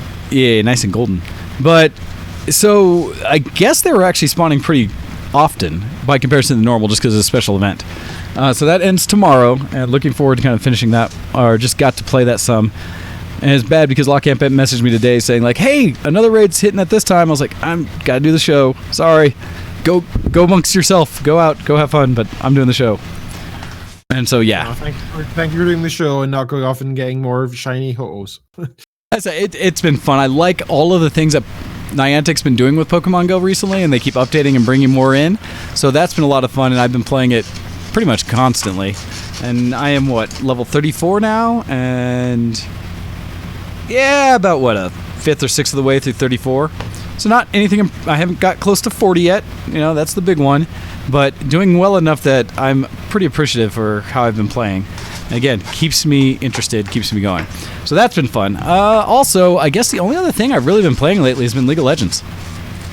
I've been doing ARAMs at least once or twice a day. It's been my kind of go-to relaxed, nice. I want to play something, and I don't really see a bunch of people online because, admittedly, everyone I know is playing Monster Hunter right now. In fact, I look over at my list right now and I see 4 people on my Steam list playing Monster Hunter World right now.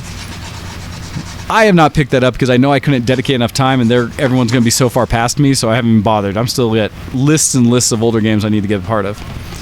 And so I am not on the new train, not on the hype train right now. I'm so behind. So it's been old school things for me like League of Legends. But it's been fun. I've had surprising success here and there. I've had a few matches where I really played well. Some where, like, today we won, and I played champ. They had done a rework on Swain, and I hadn't played him since they'd done that. So I was like, where's my laser bird? Does not exist. Ah. And so little differences, but it was still, it's a good time. So I've been doing that a lot more recently. But that's ARAMs are satisfying because you don't feel too bad if you lose, and when you win, you still feel very good. So. Yeah, I don't stress playing ARAMs. I will pick up an ARAM almost any time. If I lose, it's like, sometimes a little frustrating. Like we lost one because we had a lever essentially partway through. It was someone who specifically wanted to trade with me. So maybe it was the Swain game. Maybe we lost that one.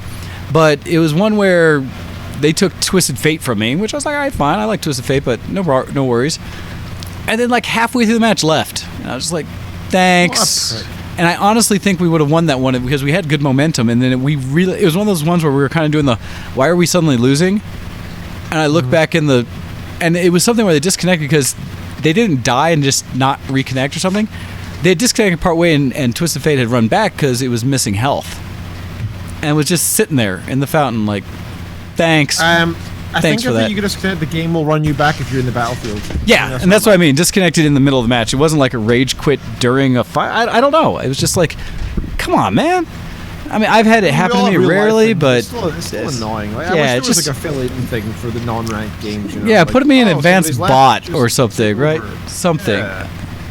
So anyhow, but beyond that, it's been still a lot of fun. I admittedly accidentally had to dodge a queue not long ago, but that was because I was like, oh, ready to go, and it was like, pick your champ. I was like, wait, what?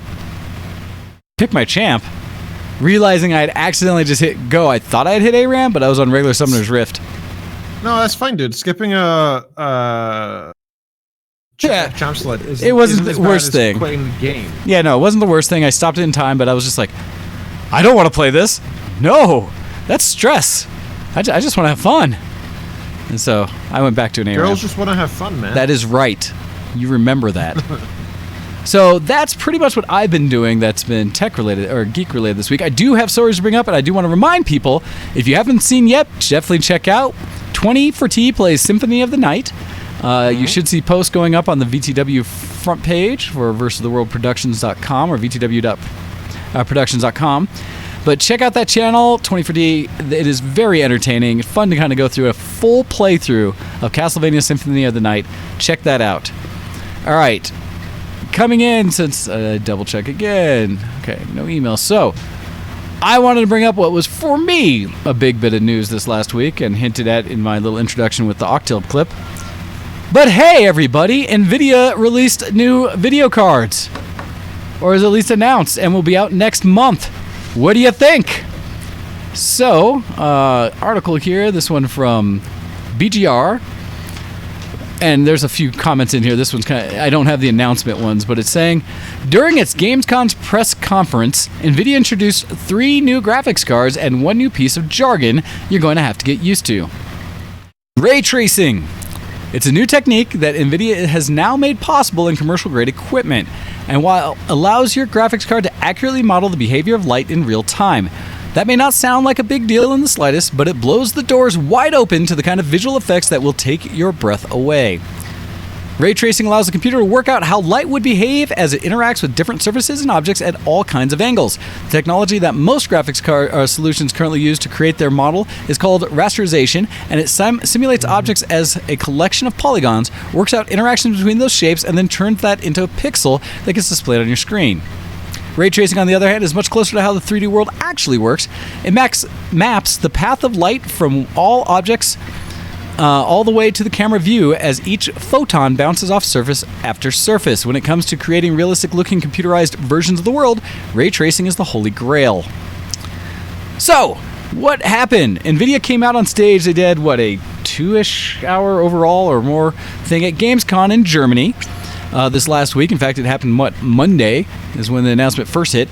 And there's a lot of speculation and things going on for a while talking about, would Nvidia even release a new video card this year? And a big reason being is that we know there was a ton of stock of like extra 1080s and silicon stuff in warehouses, that some companies had even returned some because they didn't realize they wouldn't be able to stock shelf. Basically what they'd done is they'd ramped up production because of the Bitcoin market and started selling to try to get them back on shelves because they were being sold out left and right. But then, just as they had ramped up production, Bitcoin mining blockchain basically faltered. That it got to a point where so many people were doing it that the return on investment was lower than the cost of power after you built a rig.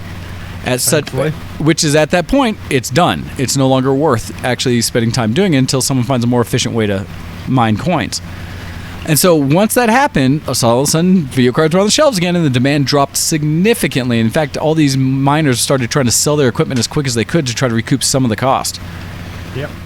So with that, though, it was kind of thought, well, there's no competition. What's the AMD version? They have the Ryzen chips that are out.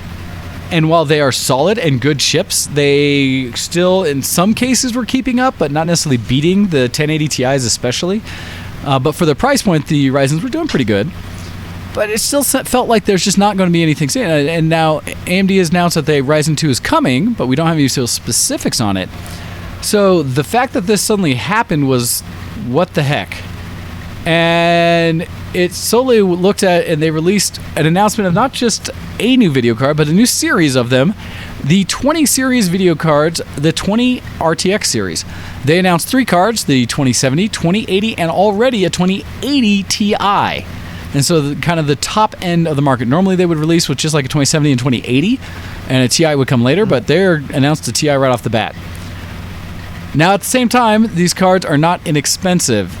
They announced it starting at, for the 270, $599. And going up from there, well, that's for the Founders Edition. The actual announced prices was $499 retail for a 2070. 2080 would be $799, I believe, and a 1080 Ti would be $999. But with that, a lot of people are like, ooh, that's expensive. And a lot of analysis gone in there saying that's essentially the equivalent of the performance of what's current out there. But Nvidia also has made some kind of like wild claims for performance. In some cases, as high as saying double the performance of a current 1080 Ti for like the for the 2070 and such. There was some talks about the 2070 being able to outperform a current Pascal-based Titan, one of the $1,200 Titans. And so, really not sure. And I will right away tell people, wait until numbers actually hit of real silicon out in the wild and what reviewers are actually getting. Because there's some question as to whether it's more the technology, because this RTX ray tracing piece is a big what they talked about, more than they did regular everyday performance. So visuals will be stunning with the new series, but your actual frame rates may not go up significantly. And so we'll see. There's still some question about that. Now, I will say I somewhat bought into the hype. I have seen they did release another chart shortly thereafter where they said they've increased memory bandwidth significantly. They're using GDDR6, and in doing so, they are now prepped for their entire line of 20 series cards to be gameable at 4K at pretty much all current games. And so they released a chart showing a single card hitting, I should look for this one, 2080 performance 4K. They had a chart they put out there that specifically showed numbers. Yeah, there it is. Of performance in, okay, here it is. Impossible now, possible. It says 4K HDR 60 hertz or higher. And the games they showcased was, and they didn't say specifically which card, I think. They said this, I want to say that this is a regular 2080, not a Ti. But they show, let's see if I get a closer picture of this. And I will link this in the chat for everyone to see. Alright, so this one says that it came up with performance of Final Fantasy 15 Windows Edition at 60 frames per second. That's in 4K HDR, all of these. Hitman at 73. Call of Duty World War II at 93. Mass Effect Andromeda at 67. Battlefront 2 at 65. Resident Evil 7 at 66. F1 2017 at 72, Destiny 2 at 66, Battlefield 1 at 84 frames per second, and Far Cry 5 at 71 frames per second. And so at least that, and hopefully the numbers are accurate, and a lot of analysts have said that they tend to be pretty solid about having good numbers as they do that, that it's likely these cards will still be a significant jump. And so anyone who's now investing in 4K monitors, you could get a single card solution that should be able to push most of your current games above 60 frames per second on that 4K monitor, which is impressive. Which is pretty balls to the walls impressive. On top of that, though, again, it's the ray tracing. So, Ken, have you seen or do you understand a lot about the ray tracing and kind of what that does to scenes? No, well, yeah, actually, but mostly in memes. It looks quite beautiful, though. There's been a lot of videos getting shared across the sort of gaming news outlets on Facebook and through their social media platforms. If you see any of the videos, they are thoroughly impressive. It's interesting to see which I've always wondered this, right? We're getting to a stage where realism in video games is already so impressive. What comes next? And I can see that they're focusing more on the realism aspects, not in terms of like textures, but more in terms of, well, in this case, light. And I think it's nice that they've got a focus and they have some plans for what they're doing. And it's really got some good effects that work nicely. And you can see the difference, right? I wouldn't say this is like you need to drop your computer and go get a new one because now the other one's unplayable in comparison. Oh, no. It's still a fairly nice upgrade, right? It is. No, it's a huge upgrade. The idea, so I mean, it's an upgrade regardless. I mean, the prices are high. And it's one of those that we'll see where it goes. For me, ray tracing has always been something that I think is like they say, a bit of a holy grail of doing anything for visuals, because light is so powerful. Most people, I don't think, understand that. If you can, just look on YouTube at any of the demos that say, look up Nvidia RTX Raytrace, and in doing so, you should be able to see these demos. They showed Battlefield 5, they showed Rise of the Tomb Raider, or the next Tomb Raider, whichever one that is, and that were impressive. They showed one of the racing games that was impressive. I think Corsica 2, whichever one that is and such. It's the reflectivity of things you see and stuff like that, where any shiny surface suddenly gets real reflections, not just what they map out in the distance, like what you'll see in games like WoW. Well, yes, you kind of get an idea of the horizon or mountains as a reflection in water, but all the way down to the lighting effects. So when people cast spells and stuff like that, accurately pushing those lights, refracting and reflecting off of shiny surfaces, as well as non-shiny, like just off of the scatter effects that hit like wood or something like that. In the Battlefield, when the shooting, they show little bits where the rifle's tracer rounds are lighting up the end of the barrel, a little bit of the gun stock, as well as, you know, the environment around it. And so what you can do, and one of the best ones I think they showed was for Metro 2033, or the Exodus, I think, Metro Exodus. The next Metro game is very atmospheric, and so horror games are going to go nuts for this. Doing accurate lighting that can move and do whatever and refract and reflect light all around the environment showed where you get better ambient light in areas where it actually will fill a space off of one light source coming in through a window or such, because of the way it refracts off of all the different surfaces in the room. It's not like you just get this harsh beam of light and it sits there. It hits a surface. That surface has a little bit of lightness to it, and therefore it kind of radiates around the rest of the room. And then areas that are darkened, though, because of the way the light source backs away, create true shadows, places where you can really hide something.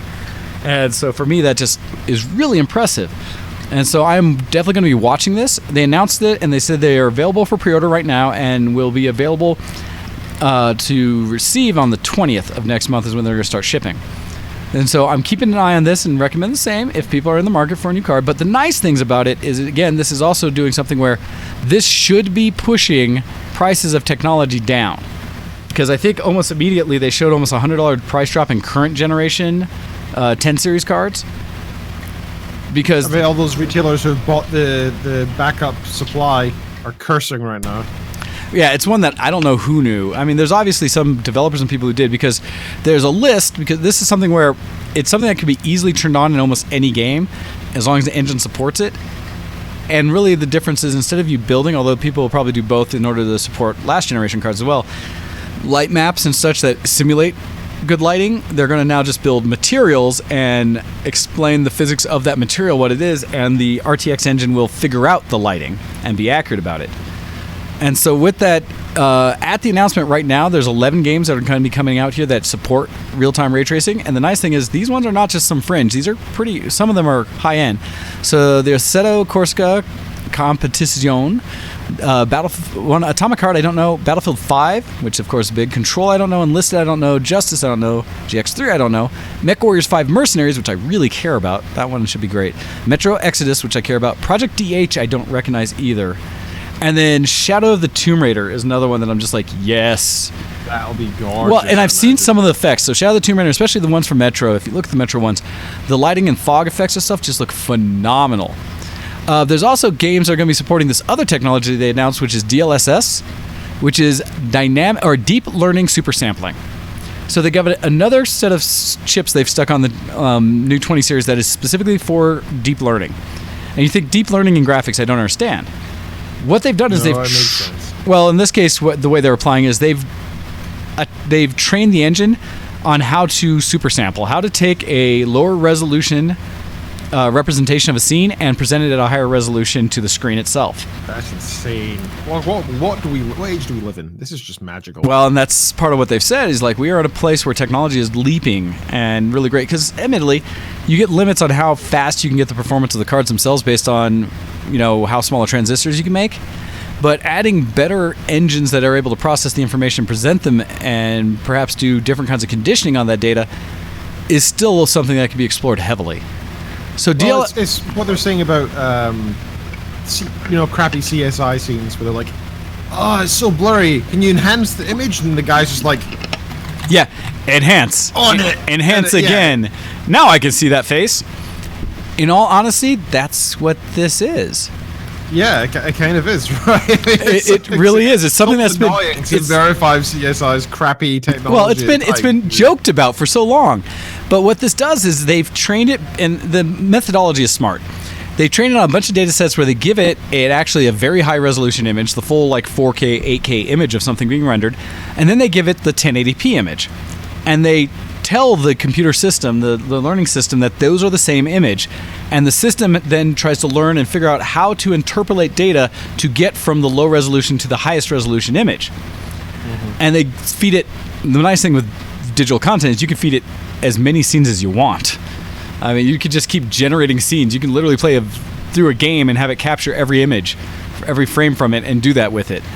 And so it's got a lot of sample sets to make it really smart. And so they've now got to a point where they believe it's working well, and so you should be able to take, and basically what it's doing is it allows you to render a game at 1080p, but project it to a 4K stream and have it look like 4K. The advantage of that is that means you're now getting at what looks like a 4K image, but it's only taking the impact of processing that a regular 1080p image would take. And so that's huge, because 4K is obviously 4 times plus, so it actually what translates to like 8 times the resolution almost in some cases, but 4 times the resolution of what you're getting off of 1080p, so it's that much less pixels that you're having to actually render to get the image to still look as good.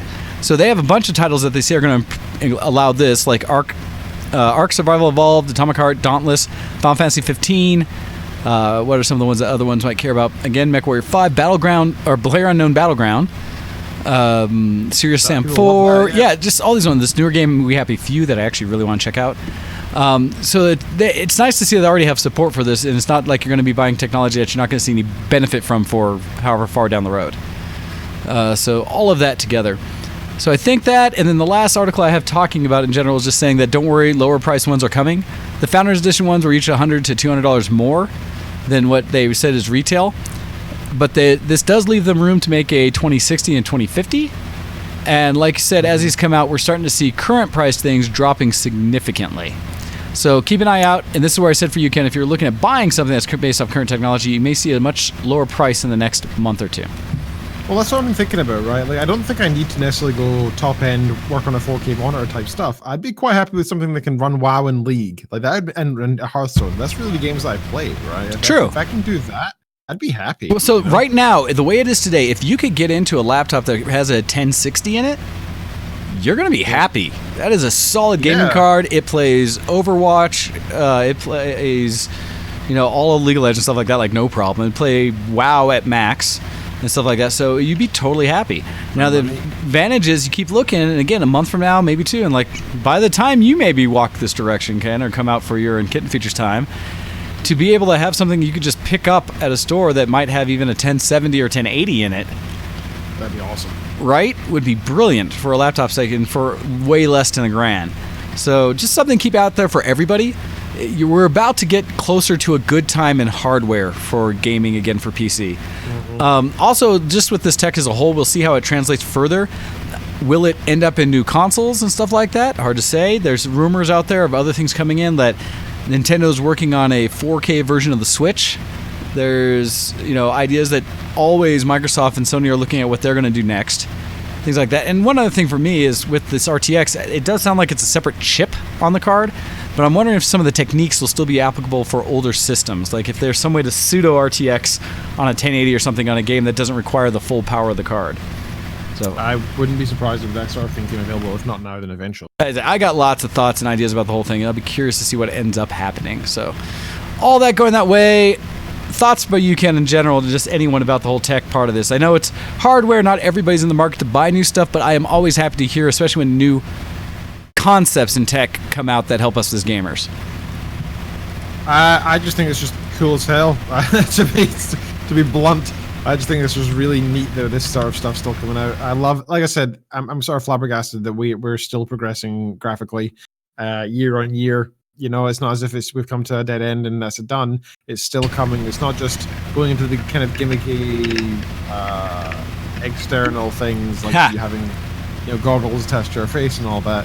it's actually going a little bit further with the graphics cards as well, which I'm glad to see. I was worried for a while that we were going to go all 3D, all virtual reality, all augmented reality, but it seems like we're actually doing some stuff that is still related to almost in almost every case there is still. Oh, don't tell me. Oh, don't be real. What? So El Campo just sent me a news thing that I hope is not real. But we'll see. This just got posted a minute ago from Radeon.co.nz. So I don't know if this is a real thing or not. I'll have to check other media sources, but we'll see if this is true. It says that a mass shooting has happened at a video game tournament in Florida. Oh my god. So again, this just coming in real quick. It's from Reuters, apparently. And CNN's now reporting as well, saying a police operation is now underway. It says a mass shooting at Jacksonville Landings. The area is not safe. It says people have also said there have been, quote, multiple fatalities. One suspect was dead at the scene. It says 4 people were killed and about 10 wounded. So this is just early news coming out from it. But it says, well, go figure, that the business was live streaming a tournament for a Madden football video game when several shots rang out, according to the video of the stream shared on social media. And it says players can be seen reacting to the gunfire. And yeah, so apparently that's so sick. Just a bunch of people sitting and trying to play freaking video games and people are getting shot. That's disgusting. What's wrong with people? too many things. So yeah, wow. All right, everybody in that area. Hopefully, I really hope nobody's there. But if you're in that area, get in your house, lock your doors. So it doesn't. Well, I mean, it sounds like it's contained. It's more of a just if you're heading towards that tournament, be aware. But it sounds like they've contained whatever happened, and we'll learn more as it comes. But that's just. Again, have any fatalities why? Or anything? Yeah, no, it says right now they're reporting 4 people dead of the 11 people who were shot. And so oh my God. hopefully, hopefully it's done. 7 people waiting, right? Hopefully it's over and done, and that's horrible. Yeah. So yeah, that. Thank you, Campo, for letting us know. Yeah, I appreciate that. God, so many thoughts about this, let alone something I'd hope to never have to deal with or see again as it goes into something with video games at the same time attached to any of these violence, because we've been so good about them not. And this, we'll see. So, breaking unfortunate news. So, thank you for that, Campo. That sucks. Anyhow. As we're finishing this, it is time for us to end the show. Hopefully no one else is any more injured or such from this, because that's... The words I want to say are not good for air. Yeah, I mean, I want to... Yes. So, sorry about that, everyone. Okay, so, but with that, we need to wrap up the show. Unfortunately, on that horrible note. Do want to throw that as we were talking about earlier in the show about World of Warcraft and Battle for Azeroth, and how Ken and I both have been tempted and showing some interest in this. We'd love to hear, stories from anyone about generally World of Warcraft, especially the lore, things that you love, characters that you love, scenes that you got to play in the game or any of the Warcraft games that you just caught you and were like, wow, that was amazing. Ways to keep the hype train running for us so that we can really feel better about the decision we may have here of wanting to play again. And so the more that you guys share with us and let us know that you have interest as well, maybe we'll throw back some old World of Warcraft Day type gaming. So let us know at showx@vtwproductions.com. And anything else we need to do a shout out for, Ken? Let me think. No, I think we did everything. Did Nat 20, etc. No, we've done everything. All right, check us out all over the internet. We are everywhere. Check us on twitter.com/DocDead for Mr. Wayne's personal Twitter, twitter.com/GoHex for mine, and twitter.com/VTWShowX for the show's Twitter account. Follow us on Facebook, search for ShowX there. It's much appreciated. Email us, showx@vtwproductions.com. Tell us what's going on with WoW if you're interested in joining, and your thoughts on the latest expansion stuff. We're interested to hear all that. We came from WoW, and we still talk sometimes as well. You can support us on patreon.com/showx from a minimum of $1 a month. That's only $12 a year. That's nothing. Considering you're paying for two people to 2 hours work a week for 4 weeks a month for $1, that we're cheap, man. That's definitely less than minimum wage. And all the money goes towards show stuff we always. I think that's. Oh, check us out on Discord. We've got our own Discord, VTW Gaming Discord there. Details you can around the webs. I'll check out VTW Productions for that. And also check out our subreddit, reddit.com/r/show. Awesome. Thank you very much for that, Ken. So everybody, you've been listening to ShowX on VTWProductions.com. Tell your friends, tell your family, anyone else you think would be interested in joining us each week and checking out the things that we talk about. Also, feel free to email in the show, let us know what you think of our show, what you'd like us to talk about in the future, anything, and even update us a little bit on yourselves about your geek cred. We are done for today, so you guys have a good one. Much love, and have a good time. Goodbye. See you next zombie. Good night. I forgot.